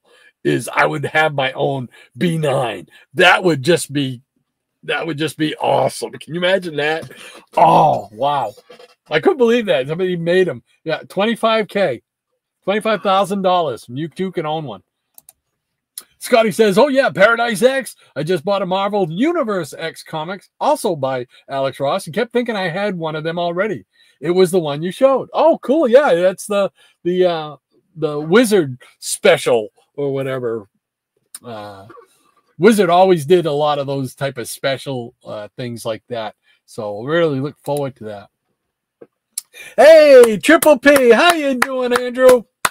Great to have you with us, my friend. He says, greetings and salutations to the daring Dr. Silver Age. Silent Shannon, wherever you are. You just missed him. Well, you might have been here when he was here, because I'm slow getting through the chat. So, Dame Maranya and the gallery full of peanuts. There we go. I was mentioning earlier, Andrew, that I will be going, me and the missus will be going up to the Little Giant convention again this year in a couple weeks. So I'm looking forward to seeing you there, buddy. So we'll be surfing around to try and find some great gems out there. Andrew was great because he saved me a couple of times. I'd be going to a vendor and he'd say, no, don't go here because they're a little outrageous price. Like, okay. Off we go to the next one. So cool beans. Looking forward to seeing you, Andrew. Scotty says Homer looks just like Casper. And they also did a Richie Rich clone in their Star comics.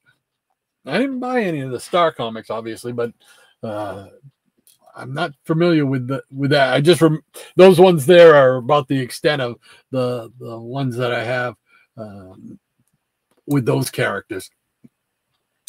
Michael Taylor says, I'd like to refer to Ross as a golden age artist trapped in the modern comic era. Oh, can you imagine if he was doing his artwork for the golden age stuff, Oh, that would have been incredible. You know, I really do like his stuff. For me, I mean, I've always been Neil Adams. He's my favorite. But to me, Alex Ross was like next level type of thing because he would just make it almost photorealistic, you know. Kingdom Come, which is probably my favorite comic book story in series, you know, miniseries. It was just phenomenal, the paintings that he had to do those. I mean, I can't imagine that. That had to take a huge amount of time to do those. So very incredible. So yeah, I'm right there with you, Michael. Maranya says there is no direct connection between Peter the Little Pest and Peter Parker. So that's an urban legend. Oh, okay. Okay. See? I trust you guys to keep me straight on these stuff when I hear these things. So cool beans. Thank you, Maranya. And she says, good morning to you, Triple P. Scotty says, the new comic I got this week was Fantastic Four facsimile, foil, and Detective 31 foil facsimile. Cool beans. Yeah.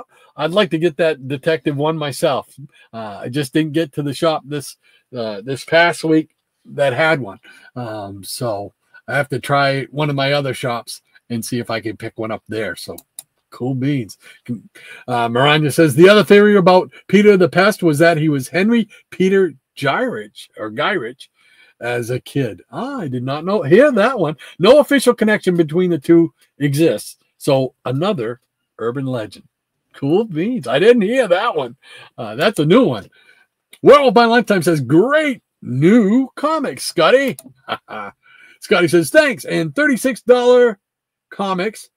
$36 comics, 12 for $10. And also Godzilla #1 Marvel facsimile, Werewolf by Lunchtime, he says.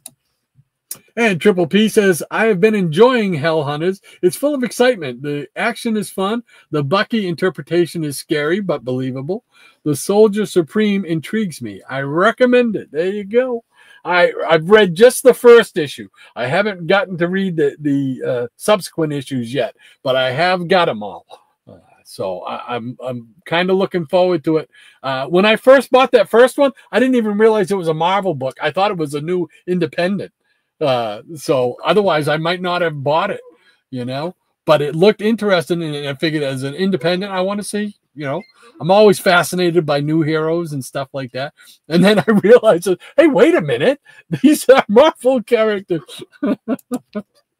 Michael Taylor says, speaking of Grundy, there will be a Grundy cover ranking show on England Teens I Love Comics YouTube channel in a few days. There will be a Golden Age Joker cover ranking show. Cool beans. Oh, wow. I got to check out the Solomon Grundy one. I love Solomon Grundy. He's one of my favorite DC villains. I think mainly because he reminds me a little bit of the Hulk. That would be my guess. So definitely check that out. I Love Comics. If you haven't checked out his channel, get over there and subscribe to him. And definitely check out. They do all kinds of things. Auctions. They have auctions at night sometimes, and they do the cover ranking shows. I think they do them every night, right? Monday through Friday, I think. Somebody let me know. I'm sure Maranya will let me know. Exactly what that schedule is, but definitely check them out. I Love Comics. So cool beans. I'll have to check that one out. Thank you for that, Michael. Appreciate that. Michael says, very cool perspective on that Kazar Spider-Man. Yes. Love those. You don't see those too often anywhere either. Michael Taylor says, very cool. World's Finest at 196. Train cover. Yeah. And Triple P says, DC Comics Presents is one of my favorite runs that I've completed. Yep, me too. I just always loved those Superman team-ups. Not just the Batman ones, but when he teamed up with other heroes and stuff like that. Very cool indeed. So I'm right there with you, Andrew. He says, so much fun. Yes, sir. Yes, sir. August Acidic, how you doing, Double A? He says, greetings, Rod, Shannon, and Lady M, and greetings to you, sir. Hope your Saturday's going well, my friend. And thank you so much for hanging out with us. We're just hanging out, showing some comics here. We're going to get to some more in just a few minutes. Maranya says, greetings to you, August. Cool beans. Michael Taylor says, very cool Marvel collector's items. They're the next best thing to the originals. Same quality, paper quality, and still 60s. Yes, sir. You are right, Michael. Absolutely, they are. Facsimiles are cool, but they contain, because they contain the original ads. Yep. I just always was a fan of these, and I remember getting some of these when I was a kid, probably 67, 68, somewhere in there. I would, for my birthday, I would get a bundle of comics from my parents, which it's just one of those childhood memories that you just like, man, gives you a warm fuzzy inside, you know. But you're right.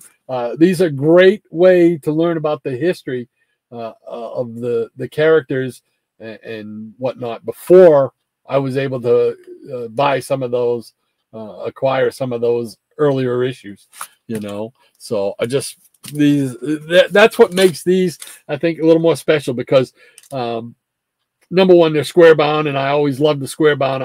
As a kid, I remember thinking, oh, look and feel how thick this is. There's a ton of stories. Oh, it's great. You know, for just the cost of 2 comics, I'm getting like 5 comics in them. That's what I was thinking anyway, you know, type of thing. But I really do really love these. So cool beans. I hope you guys share the same feelings towards those things or towards any comics that you have. It's just something about them, that nostalgic feeling, that those memories make you feel just wonderful, you know. So cool beans. Thank you, Michael. Hey, Michael Thiel says, terrific books. Well, thank you so much, Michael. Appreciate that so much. And Lead Pain, hey, Greg, how you doing, man? He says, hey, he's waving there. So cool beans. Great to have you with us, sir. Hope your Saturday's going well. Thank you so much for spending part of it with us. We appreciate it, man. And Maranya says, hey there, Lead Paint. And Double A says, Rod, I see you have a Spectre figurine behind you. Is that the one that glows luminously? Yes, it is, sir. You are correct. Show it real quick. And if you see right there, it says glows in the dark. So, yeah, this is the one that actually that cape acts like a stand. So, and it's got the little spear of destiny there. I think that's what that was. So, but yeah, always liked the Spectre. And this is part of the DC Direct line. So that's way, way back. I think that was one of their first lines, if I'm not mistaken. But yes, you are correct, sir. Good eyes. Yes, sir. Yes, sir. And Eric Breen says, kids are people too. Wackadoo, wackadoo, wackadoo.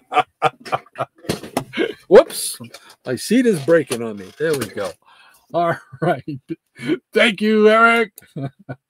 And Jason Nutter. Hey, Jason, how you doing, my friend? He says, good morning, Rod. Kyle Rayner and Wally West are still the best. He's trying to convert me over, but I got to tell you, I don't think it's ever going to happen, Jason. Hal Jordan and Barry Allen, that they're my Green Lantern and my Flash, brother. We'll just have to agree to disagree. But like the big smile. That's awesome. Jason, man, thanks so much for joining the Peanut Gallery this morning, brother. Appreciate that. Cool beans. And Triple P says, I'm doing a small con at a brewery in Newburyport in the middle of April. It's going to be a blast. Oh, they're doing a small con in Newburyport? That's not hard to get to. You can go up Route 1 or 1A and get there. You don't have to deal with the highway department, the highway traffic. So, cool beans.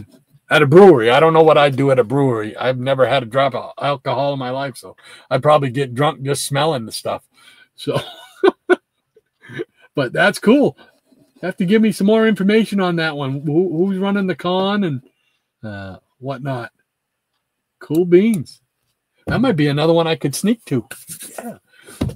And Michael Taylor says, kids are people too was a Wonderama song of choice. And I love the part when the kids would get a wagon and fill it up with all the latest toys on a time limit. Oh, wow. That's cool. Oh, neat stuff. Neat memories, man. And Maranya says, good morning to you, Jason. And Jason says, good morning to Maranya. Maranya says, Eric, now I'll be singing that song all day. There you go. And Eric, I can hear Eric say it, my job here is done. Jason says, Jetpack Free Comic Book Day is my favorite con. They do a great thing, that Free Comic Book Day. That was a lot of fun. I wish I was 10 years younger and I could do it, because they do like a scavenger hunt where all the businesses in the city, you can go to each one and pick up one or two of the free comic books that they have there. And they used to put out a map and a checklist so you could get them all. And it was a lot of fun. I really enjoyed doing that. And then you'd wind up at the Knights of Columbus Hall there. And they'd have like a little mini con in there where they'd have local artists and stuff like that, small publishers putting their stuff in. Also, I would always see Bill Lockhart, and I'm sure Jason probably knows who Bill Lockhart is. He was a comic book seller, and he is the one responsible for a good chunk of my Silver Age stuff from back in the day. And he's still around. Every once in a while I see him.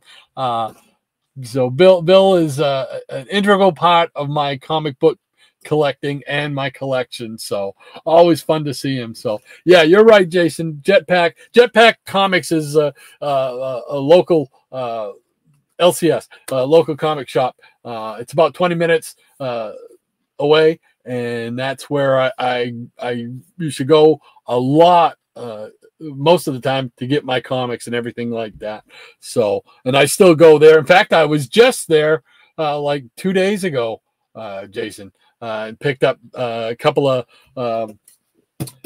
I picked up a magazine box and a short box, and then I picked up those comics that I showed earlier with the that Super Society comic that I showed. So absolutely, you are correct, Jason. And we got the pause line. That means it's time to show some more comics. Yeah. All right, what else do I got over here?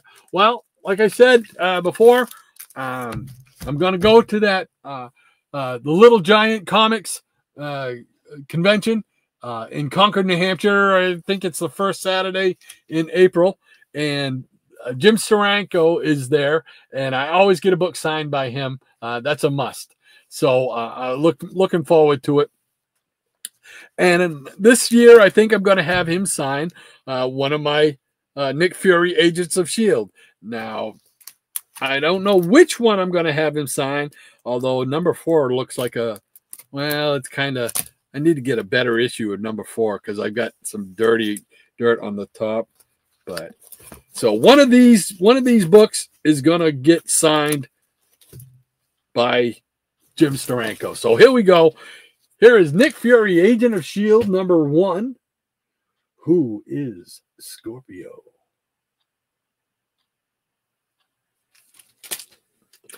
And for a long time, I always knew who Jim Steranko was throughout the 70s and everything.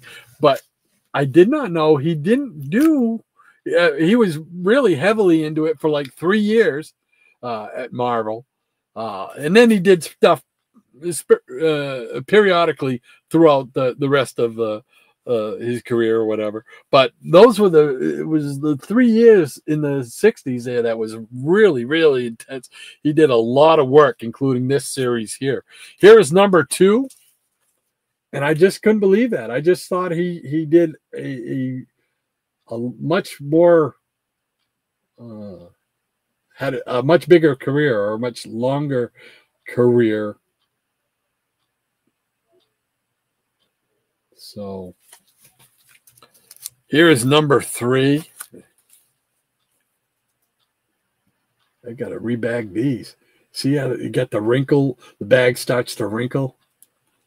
There you go. You can see the wrinkling right there. I hate when that happens.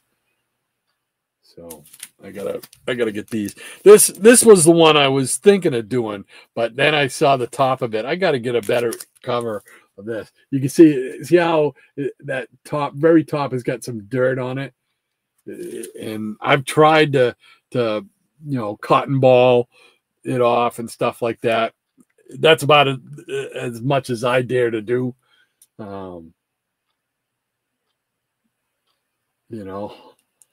I see Metarog doing some cleaning and stuff like that. I wish I had the guts to do that. I'd just be afraid that I would ruin the book, and I know I would. So, but that would have been a good issue right there. He could have signed it like on the spine, like that. That would have been nice. But maybe I can pick up another copy there or something like that. Oh, this one might work. Although it's got some grease, it's got a grease pencil mark on here. So this is number 5. It's got the grease pencil down here. But that would have been a good one too. And this one would be too dark. Although I got a silver, we got silver Sharpies I could break. This is number 6.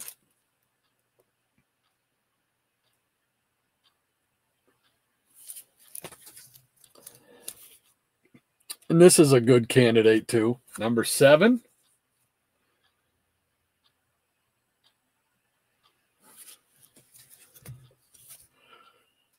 Number 8.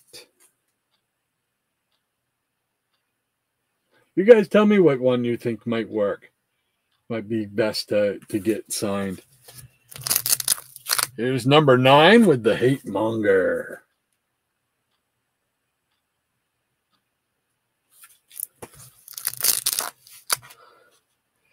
Number 10.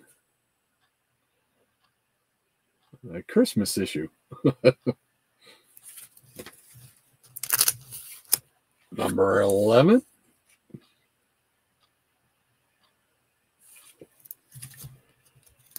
The other one I might do is Captain America. I want to say it's like 111 or 112. It's the one with Hulk is on there. Steranko does the cover. I think he does the interior too. But it's got the Hulk on it with Captain America. So I might do that one. Here's number 12.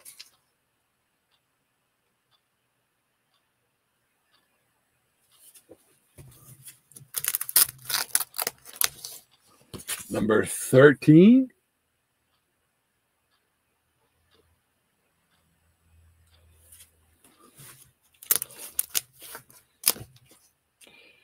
Was this Steranko?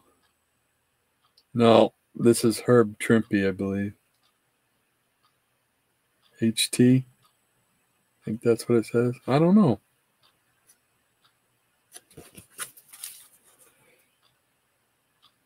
Number 14.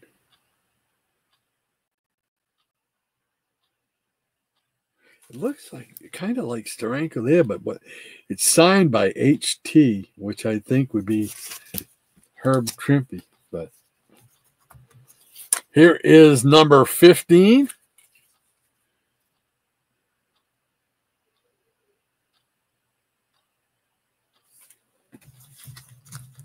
Number 16, a square bound 25 center. Hail Hydra.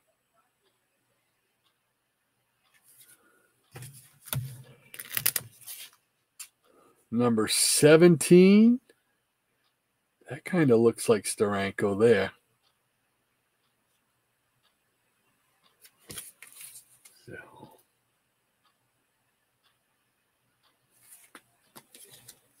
And number 18, the final issue in this particular run. Number 18 is another 25 center.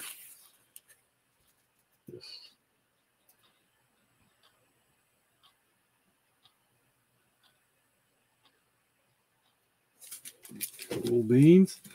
What else do I got over here? You got a little mishmash of different things here. We got Mystery in Space, number 74.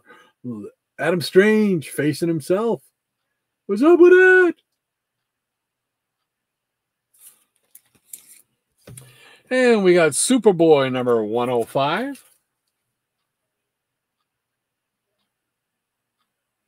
The Simpleton of Steel. And Superman. This is one of my favorite covers. This is Superman number 252. It's a Neil Adams cover. 50 cent, 100-page, super spectacular. And that's just a classic. It's a wraparound cover, and it's just so cool.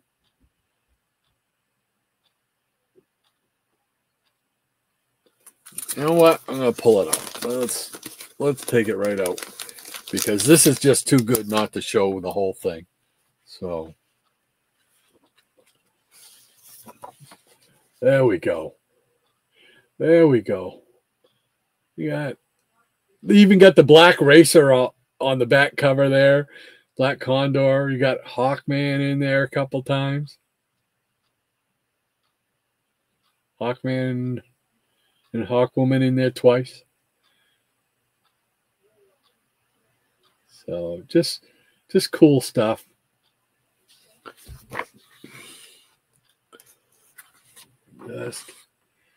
Just a wonderful book.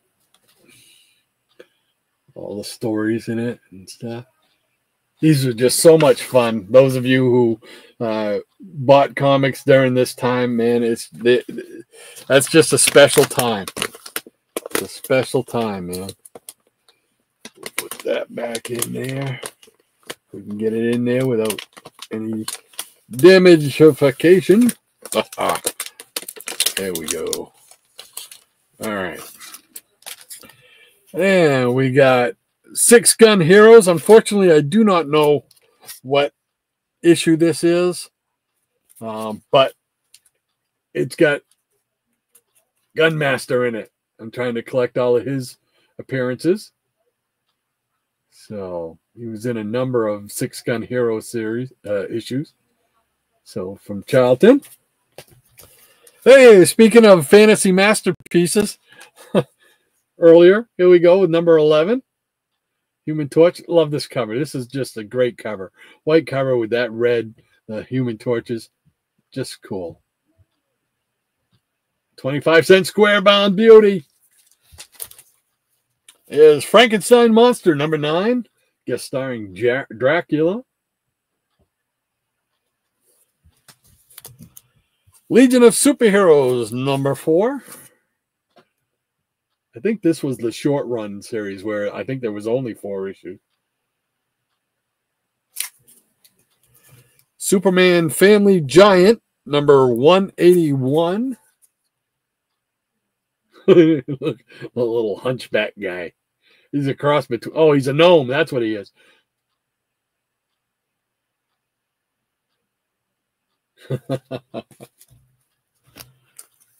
And we got a dollar comic. 188 Superman Family.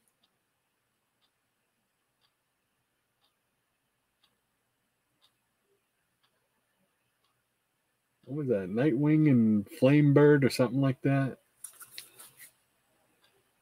Yeah, Nightwing, Flamebird. Wow. That was a lucky guess pulling that one out. Here is, what is this? Is this a Vertigo series? Suggested for mature readers. Shade, the Changing Man, number 1. This is from, it doesn't say, July of 1990. Was on the cover anyway. Boy, that's a busy cover right there. That is a busy cover. And his Legion 91, issue number 33. Lady Quark, that's why I bought this one, was Lady Quark. And we had just seen her in Crisis on Infinite Earths. That was where I had seen her. And so I wanted to know more about the character. So I picked that one up. I got some more World's Finest here to share. We got 218.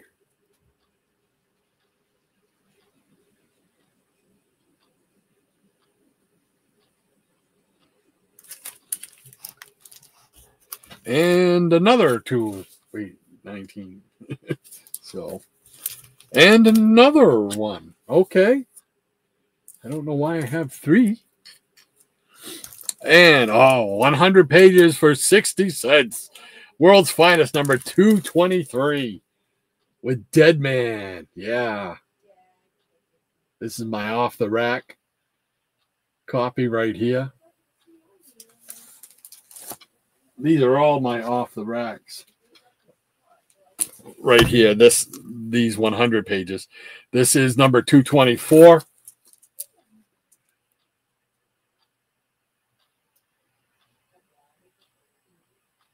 Got stories with Metamorpho and Superman being kicked out of town.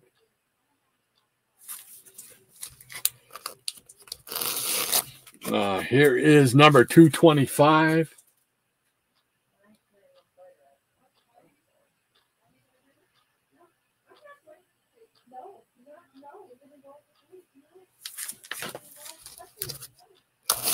And here is World's Finest 226. Again, featuring Metamorpho. Got a Dead Man story in it. A Sandman and Sandy story in it. Just great stuff. Oh, man, I remember this one too.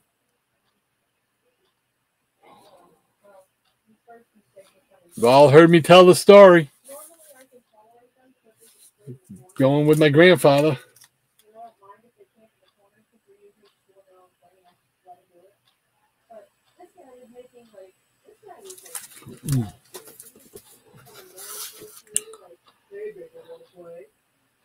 You know what? This one is not my off the rack. This is a upgrade because my off the rack is still in the box because I know this one here, I was missing a piece out of the cover. This 227. And this one's the same way. This was really beat up, my original one. So this is an upgrade. Because 228 got an Eclipso story in there. Metamorpho. What's that one? Aquaman. Just great stuff. All right. That catches us up with that. So there we go. Back to the pause line. Thank you so much, Maranya, for giving me straight. It's 12:02, so we're going to wrap it up here, hopefully before 12:30. So I'm going to have to go as fast as I can. Jason says, Granite State Park, Punk, greatest independent book. You have to give me some information on that one. Granite State Punk. I'm not sure about. I don't remember that one. Crazy Hungarian says, Shannon, yes.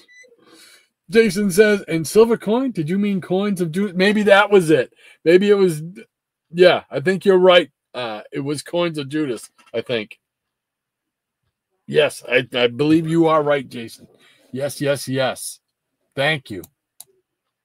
And Double A, he says, now that you showed Martian Manhunter, I remember the anniversary of Detective Comics where it showed that it was not JJ's fault that Professor Ertl died upon JJ's teleport arrival.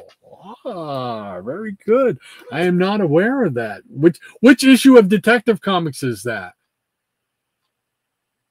Because I'd number one, I want to see if I have it. And if not, I want to get it. So anything to do with the JJ, and if that was a direct tie-in to that story, what was it? Justice League 70? Was it somewhere on 70, 69, 70, somewhere in there? I am one of us says, hi, Shannon. Hope you're doing well. And Michael Taylor says, the Batmobile #1 very personal one broke 4 million years ago on Barrett. So 4 million. So if I had like $100 million, I could drop 5 million, 6 million, be a drop in the bucket, and I would get myself a Batmobile. Boy, it's nice to dream, isn't it? Oh, but thank you for that info, Michael. But yeah, that would be so cool. That would be like, nail the lid shut after that, because you don't get no better than that. Mike Thiel says, hey to Shannon. Easy Comic Reader saying, hey, Shannon, with a wave. And Michael Taylor says, Shannon's frozen. Yeah, yep. I am one of us. He froze. And Triple P says, I'm glad you are going to Little Giant Rod. Can't wait to meet up. I have my Tex Dawson Gunslinger #1 ready for Mr. Steranko. There you go. I got one. I should bring that one too. But I don't know. I can only afford one signature like that. That's awesome. Are you going too, Jason? We want to know, Jason. Are you going to the con up in Concord? And Mike Taylor says, first appearance of Shannon's work site. There you go. You saw it here first. So right. Hey, the Jackson Roy Kirk is with us once again. Hey, Jackson. How you doing, man? Great to see you. He says, nice. I tune in just in time to hear Cool Beans. Oh, Jackson, have they fixed those poles out there yet to get you your proper internet connection, man? If not, man, you got to call them up and say, let's get on it. Great to see you, my friend. I am one of us says both. There you go. Yeah. I am one of us freezing and lagging. Yes. He freezes sometimes on my end. Yeah. Yeah, he was having a little bit of, I think it might have been maybe the surrounding there, those buildings he's surrounded might not have the best, what do you want to call it, reception or whatever. So, and the Jackson Roykirk says Star Reach. Yes.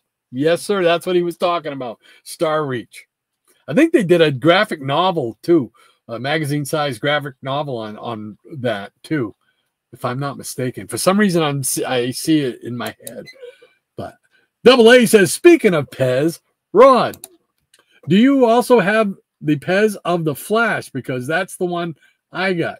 No, I do not have one of the Flash. I've never seen one done of the Flash.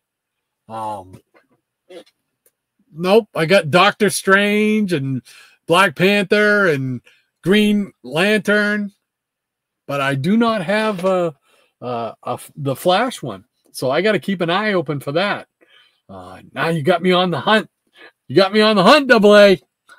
There's a candy store in Kittery, Maine, called Yummies, and they have a large pegboard of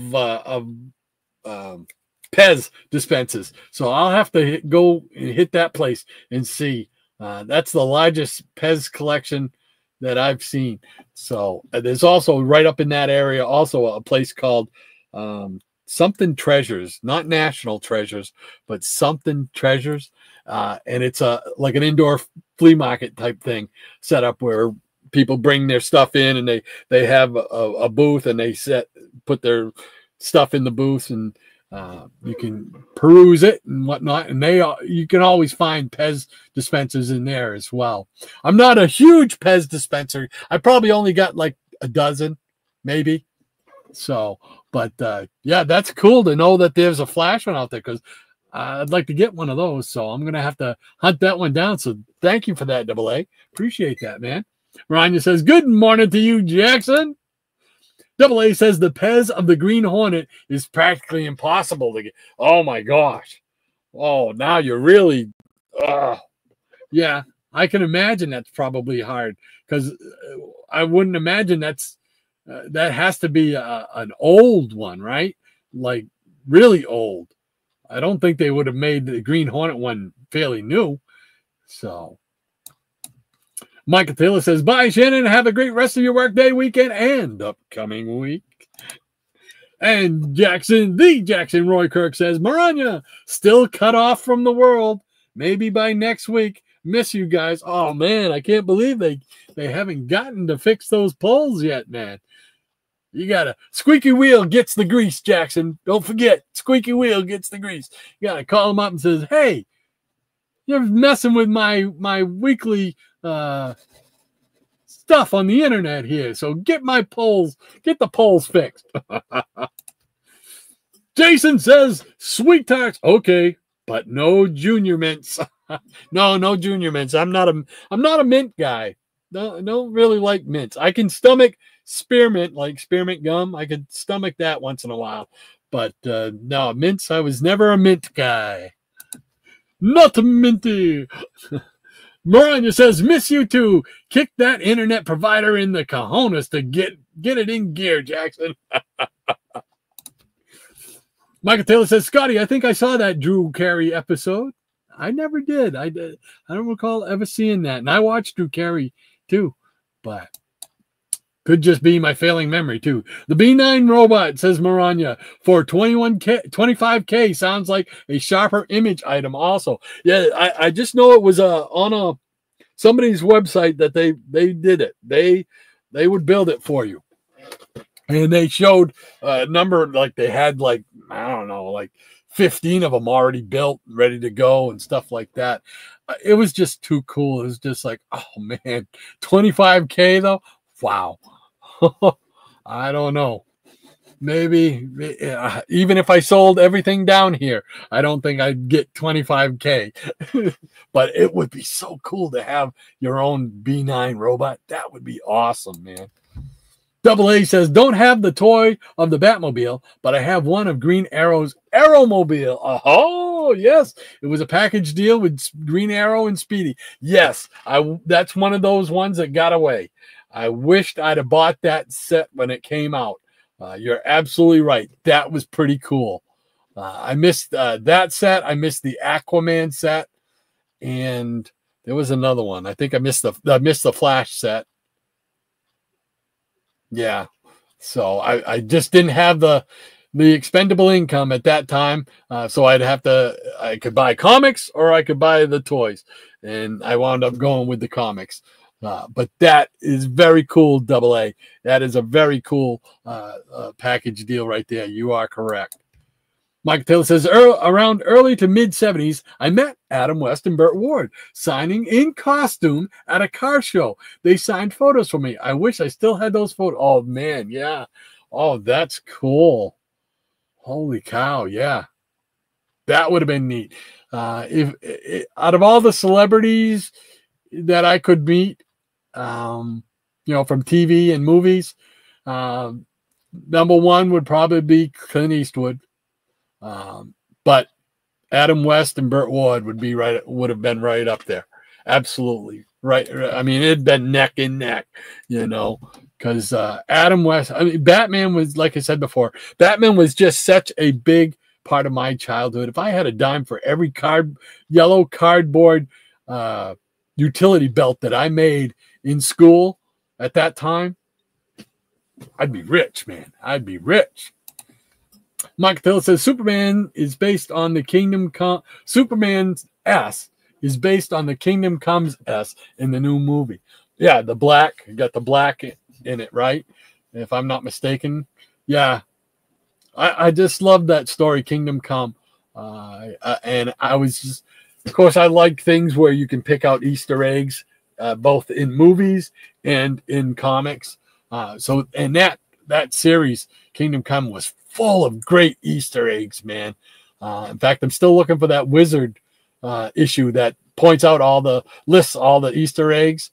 So I'm hoping to be able to come across that at some point. So Michael Taylor also says there's a scene in the new Superman movie where he's down and whistles for Crypto. Yes, and Crypto drags him by the cape. I saw that. Yeah. I'm anxious to see that movie. Metamorpho's in it, man. I gotta see it. Maranya says Tuesdays, Wednesdays, Fridays, and Sundays for the cover rankings around 10:30 starting time, Eastern Standard Time. Cool beans. Thank you so much, Maranya, for that. So definitely, you want to get involved in ranking those covers? There you go. Tuesdays, Wednesdays, Fridays, Sundays. The cover rankings around 10:30 at night.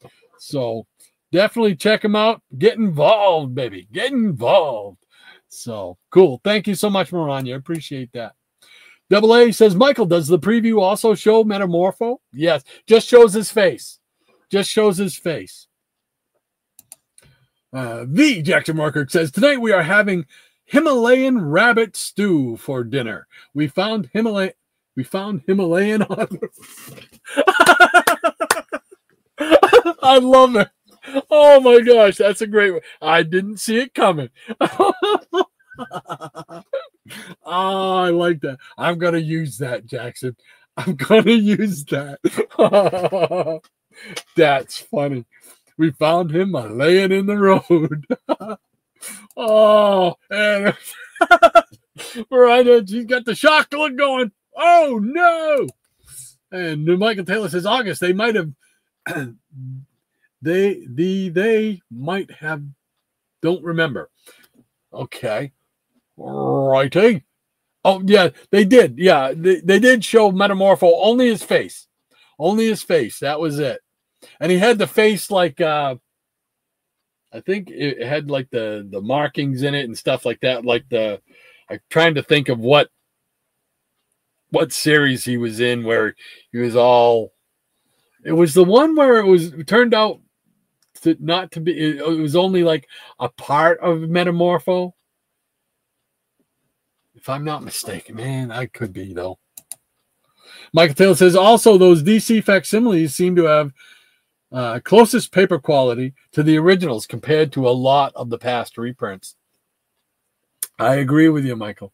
Yeah, they're very, very cool. Very cool indeed. The Jackson Roykirk says, all right, gang, I need to head. head out and get some gardening done. May you all have a great rest of your weekend and week ahead. You too, Jackson. Thank you so much for stopping by, my friend. It's always great to see you hanging out in the peanut gallery. Hopefully they'll get your internet fixed and you can hang out a little bit longer with us in the future. So take care, my friend. And Michael Jackson says, you too, Jackson. And Jason says, they still do the map and the scavenger. The mini-con is in the Governor's Inn now. Oh, okay. All right, down the back end. Okay. All right, I got you. It'd be down like by Studley's, right? Is that where the Governor's Inn is? I think that's where it is. So,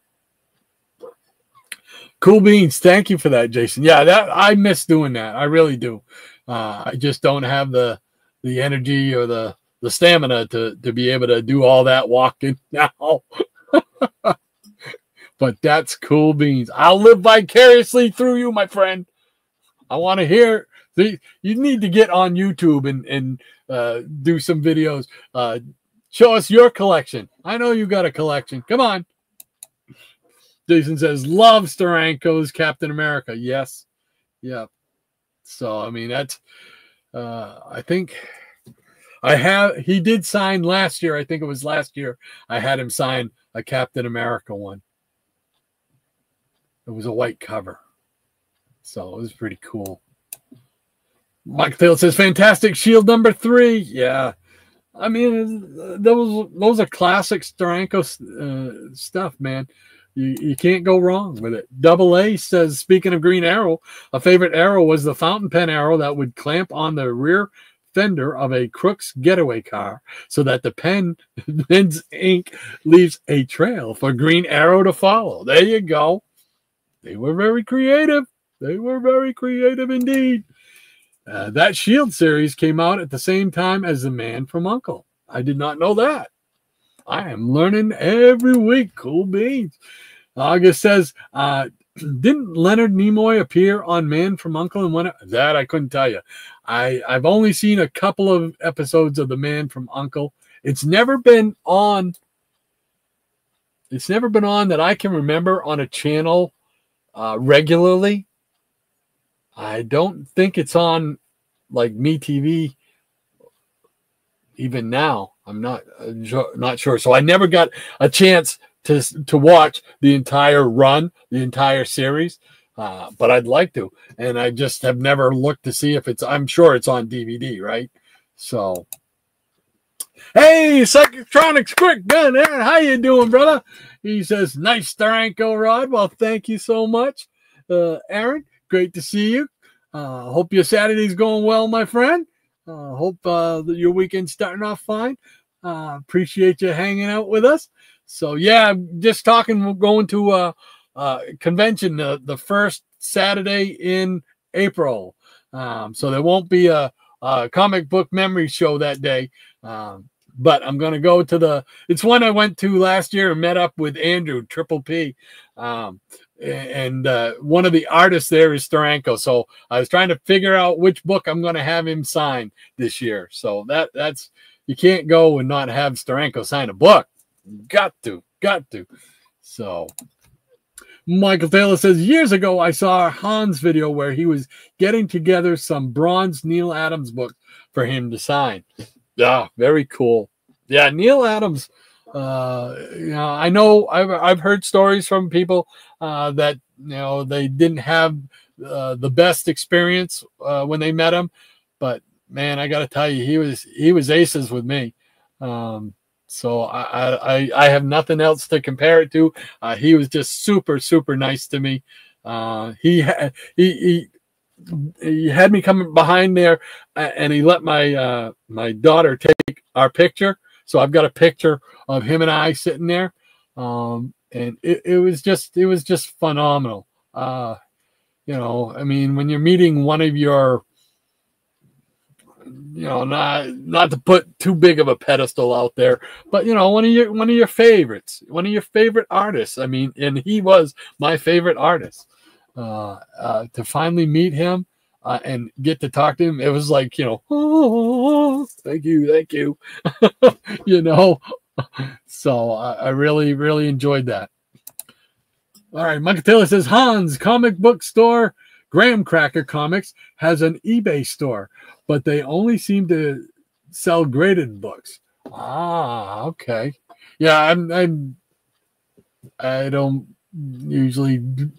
I have exactly one slab book graded. That's it. I just wanted to have that in a collection so I could intelligently talk about the slab itself and whatnot. So that's it for me. I don't have any other things graded there. Scotty says, "Is there a bag and board to show off?" Wrap it up. There is. I think I saw somebody who was making like a clear backing board.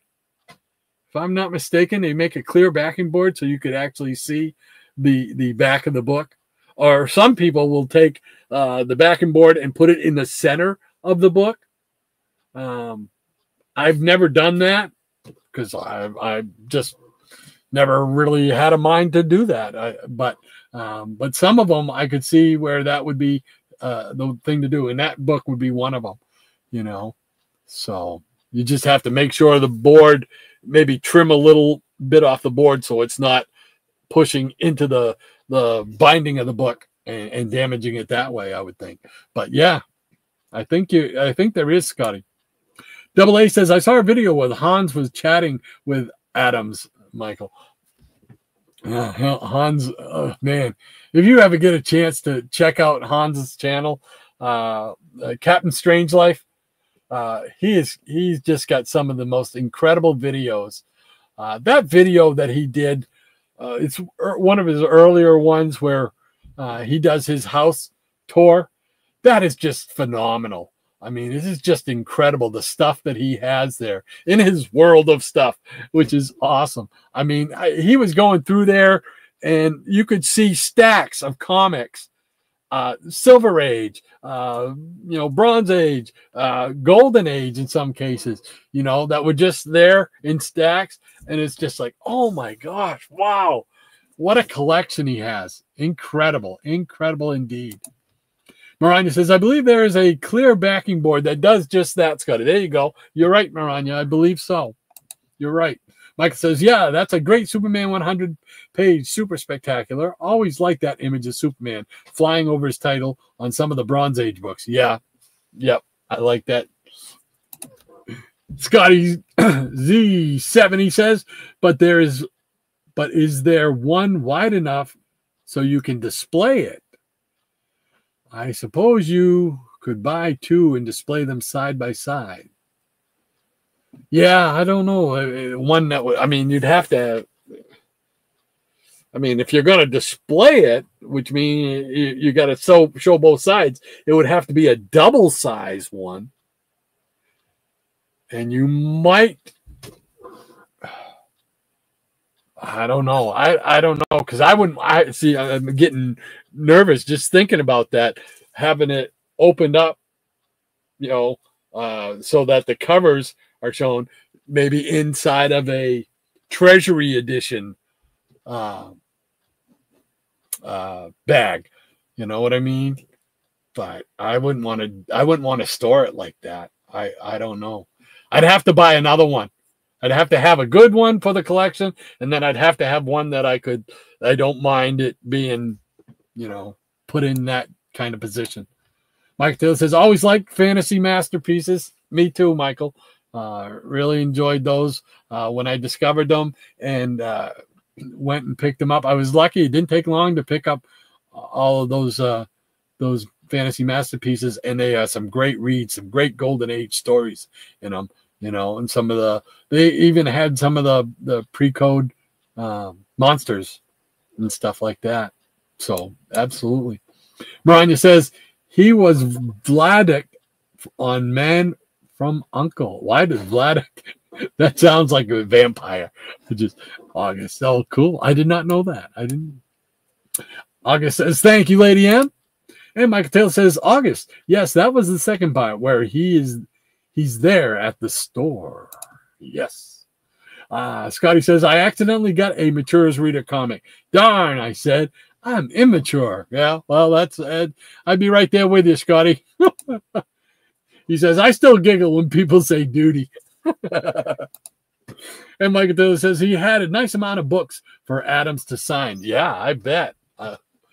If and some people would sign 2 or 3 books for the one price that you might pay. Like I think I paid $80 for a picture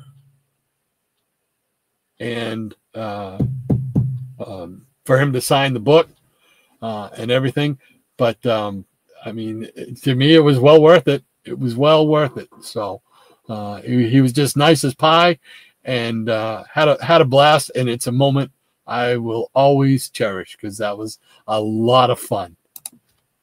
Scotty says, "Who's talking in the background?" I don't know. Is you hearing somebody in the background? Might have been my wife talking with my daughter. They might have been doing some laundry in the other room. I didn't even pay attention. So that could have been it. Double A says, Michael, is Hans the oldest collector on YouTube? Because all the collectors say that he inspired them. He's one of the first that I remember seeing, him and Dr. Von Chilla. And I don't know how old Dr. Von Chilla or Hans is. Although I do know that Hans was born in 1952. So, but yeah, he's probably one of the oldest. I would think he's probably one of the oldest. I call him one of the legends, one of the, I mean, he is the first one that I ever saw, and he is the one that inspired me to do this.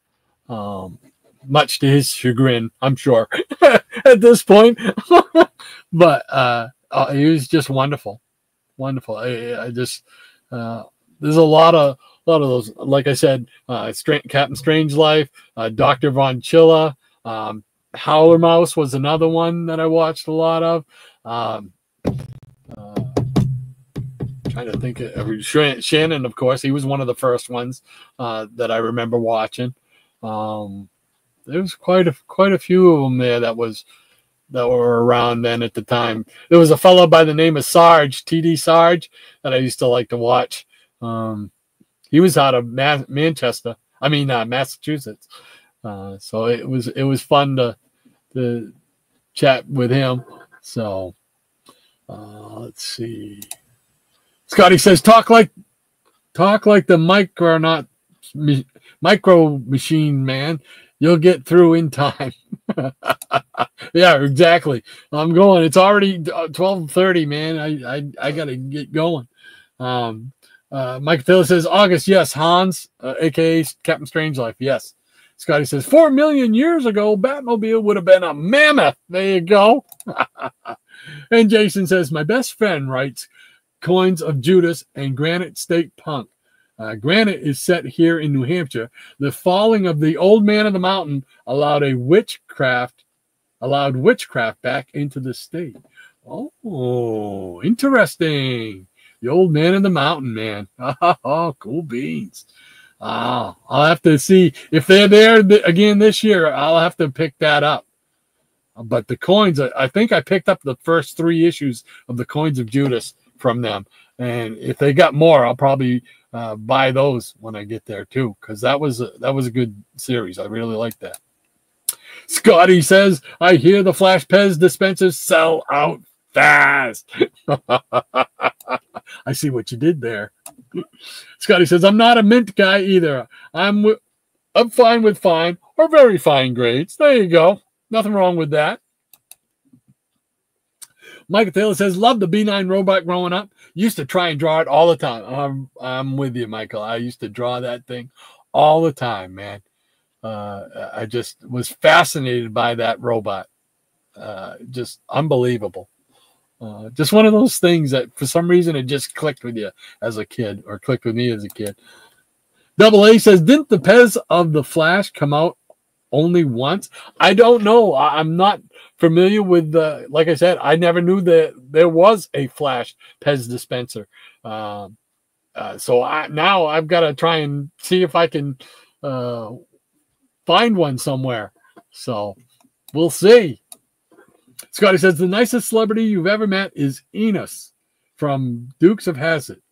I've never met Enos. Nope, never met him.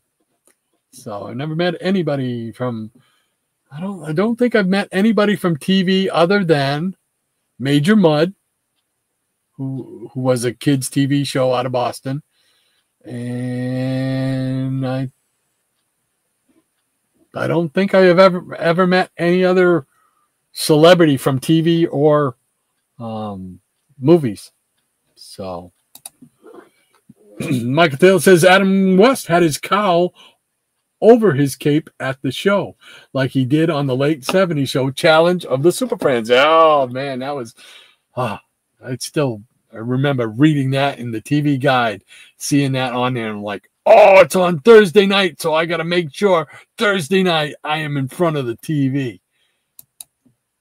Jason says, right next to Studley's. Yeah, okay. I was thinking the right place. Yep, you got it. You can get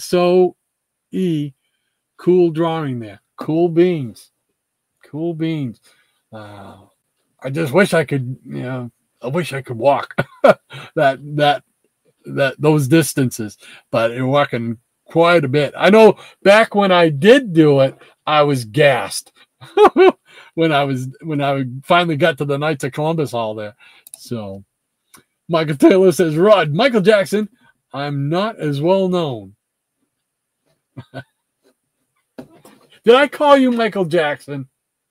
Michael, did I do that? Please tell me I didn't do that. Man, oh man. My brain is just mush. I'm telling you. I'm sorry if I did do that, Michael. I have nothing else to say for myself except that I'm sorry. Scotty says, did the man from U.N.C.L.E. have a monkey for a nephew? I don't know. Things that make you go, Maranya says, hey there, Aaron. How are you and Ray Keena doing? We want to know. Michael Taylor says, Rod, very cool Neil Adams experience. Yeah, I really enjoyed that. That was a highlight of my comic book collecting, was that experience. So Crazy Hungarian Joe says, another great show, Rod. Well, thank you so much, Joe. Appreciate that, man. Everyone have a great weekend. You too, my friend. We'll talk to you later. Take care. Hope the rest of your weekend and week is wonderful, my friend. Don't forget to check out Crazy Hungarian Joe Friday nights. Yes, on his show. Double A says, no, Rod, I did not see the film clip of Metamorpho's face. Did he show him as disfigured? Nowadays, the comics show him as too handsome. If I remember correctly, they do show just his face. And I think it's kind of got those like symbols in him and stuff like that. If I'm not mistaken, and I can't remember which iteration of Metamorpho that was. I think it was when the Metamorpho was different and had like, the crystallized shoulders and stuff like that. I can't remember what series it was that in. I don't think it was Batman and the Outsiders. I don't think it was the Outsiders, but it wound up being like, it was just a piece of Metamorpho that had broken off and kind of formed himself like a clone type of thing. That's what it kind of looked like to me. But yeah, he's only in there for a brief second. That's all they show. And it's a close-up of his face. Sleepy Rita, how you doing, Damien? Great to have you with us, man. He says, hello, and hello to you too. How's everything going on the West Coast? Hope everything's doing fine on a Saturday morning for you. Cool beans. Great to have you with us, man. Maranya says, hey there, Damien and Millie. And Sleepy Rita says, hi, Maranya. And speaking of those clear backing boards, Hans was showing them off on one of his videos. I thought that's where I saw him. Yes, Yes. Okay. Cool beans. And Maranya says maybe a treasury size clear board on its side might work. Yeah. I mean, it's, I don't know. That'd be a tough one to finagle. I'd be too worried about damaging the book. Scotty says, oh, I see the confusion. I meant wide enough to display the full cover, like a one that is 2 times as wide. But I suppose doing 2 comics, one front and one back, would be an easy fix. Yeah, you could do it that way. Yeah, and then you're not putting stress on the spine of it. So that would work. Michael Taylor says, speaking of duty, I never understood why they refer to those airport stores as duty-free stores. Yeah, I remember hearing that phrase, and it means tax. There's no tax on things, right? So why not call it tax-free stores? I don't know. Scotty says, because they're clean. Duty refers to the fee that's paid on items that are brought into the country. There we go. Maranya's going to lay it down for us. There we go. Thank you, Maranya. And Michael Taylor says, maybe, Scotty. Maranya says, some of the items don't get charged the fee, a.k.a. duty-free. There we go. And Maranya says, take care, Rod Shannon. Still out on assignment? The Peanut Gallery, the Nuts of the Day, the Foofs, the studio audience, and Maranya's legion of peanut pets. Everybody stay safe and warm and hydrated. Thank you so much, Maranya. Appreciate that. Thank you once again for keeping me in line and keeping things rolling for us. Appreciate it. The library. Hey, how you doing? Great to have you with us, sir. There was something I was going to show you because I think it was you that was saying you were a fan of Captain Carrot. And did you see the Captain Carrot action figure that McFarlane made? I don't see mine. I know I got one, but I don't know where I put it. I don't know where I put it. Shoot. I meant to find that this morning. In case you showed up, I wanted to show it to you, but I can't find it. I don't see it. Blue Beetle. Nope. I'm sorry, Library 8, but he made a cool action figure of Captain Carrot, and it's just neat. I don't collect Captain Carrot or the series or anything, but that action figure was just too cool to pass up, so I had to buy it. And I don't know where it is. Gets lost down here in the vortex. So, but when I do find it again, hopefully you'll be on in the Peanut Gallery, and I'll be able to show it to you. He says, "Good morning, all. I'm late. Yeah, because I'm just about ready to get off here because I got to take care of some stuff. So, but thank you so much for spending part of your Saturday with us. Appreciate it, man." Michael Taylor says, "Great show as always. Had a blast, Rod, Shannon at work, and Peanut Gallery. Have a great weekend and upcoming week. And you as well, Michael. Thank you once again for hanging out with us, man. Appreciate it. Always fun to see you there in the Peanut Gallery, my friend." And Library 88 says, "I will join the show on the replay. Cool beans, cold beans. Thank you so much for that. Appreciate that, my friend." And Jason says, "I'm thinking you can just go to the hall." Yeah, I probably could and get some of those books, the ebooks and drawing. That would be cool. Maybe I'll do that. Maybe I'll do that. When is that, Jason? If you don't mind me asking. And Marina says, "Good morning and take care, library." And Mike says, "Rod, it's okay, all good. I'm sorry, man. Call you Michael Jackson. That dude." And I called Anthony Perdue, Anthony Perkins, Gordon to Shannon, and I didn't even realize I did it. So I'm just getting senile. That's it. That's all there is to it. Won't be long. I'll be in the home with the Jello. And I am one of us says goodbye, Joe. Hungarian, crazy Hungarian. Easy Comic Reader says, take care, everyone. Awesome batch of beautiful books today, Rob. Well, thank you so much, Mike. Appreciate it, man. If you get a chance, check out Easy Comic Reader's channel and his variety show. Always a fun time. Shows some great books and always has some surprises in his video bits and stuff like that. So definitely check him out. Always fun, man. Take care, Mike. Thanks again for the song, too, by the way. And the Library 88 says, oh, man, I will Google the Exalt. Carrot figure, Captain Carrot figure. If you don't find it, yeah, awesome. Never seen it. Oh, yeah, you got to get it. If you're a Captain Carrot fan, you got to have that one.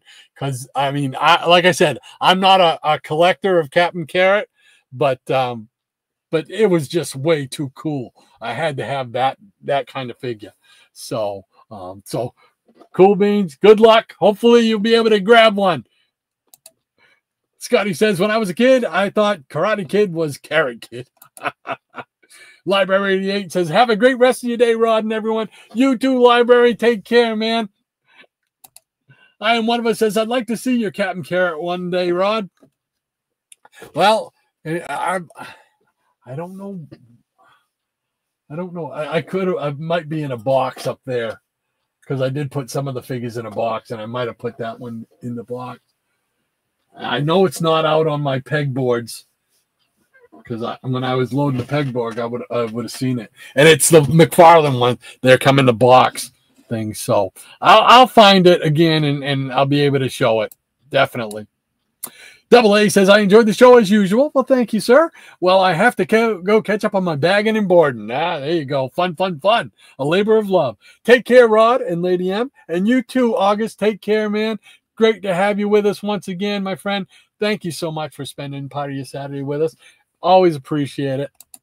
And Michael Taylor says, Rod, never apologize. We used to have a phrase we used to say at work: never apologize, never explain. And it was like our calling card at work. Never apologize, never explain. Yeah, but it's just I just feel bad because I don't want somebody to think I was somehow disrespecting anybody, because that's not the case at all. That's just a case of my memory, just so. But thank you so much, Michael. I appreciate that, my friend. So, all right. Well, that's going to do it for us here this week. It was great to see Shannon once again. And next week, I believe he'll be back. So we'll be back together again, and we will have fun, show some more great comics, maybe even show some sketches next week. I keep forgetting to bring down my sketch pads down here to do that. But maybe we can do that, and we'll see. So, but everybody have a great week. Thank you all so much for hanging out with me this morning. Really appreciate it. You guys make the show, as you know. So without you guys, I'd just been dying here. So thank you all so much. And we will do it all once again. And I am one of us saying goodbye, everyone. Take care. And you as well. I am one of us. Thank you so much, my friend. So here we go. Let's see what we got. All right. I gotta find where I am. And I don't know what I'm doing once again. So, all righty. Well, I thought I had it in here, but evidently I don't. Okay, I was going to show a little. Oh, there it is. Okay. Everybody take care. We'll see you next week. Same bat time, same bat channel. Have a great rest of your weekend and the following week. And we'll see you all then next time. So, once again, our triumphant twosome have made the world a safer place in which to live. That's it. We're out of here. If I could find my outro. There we go. Take care, everybody.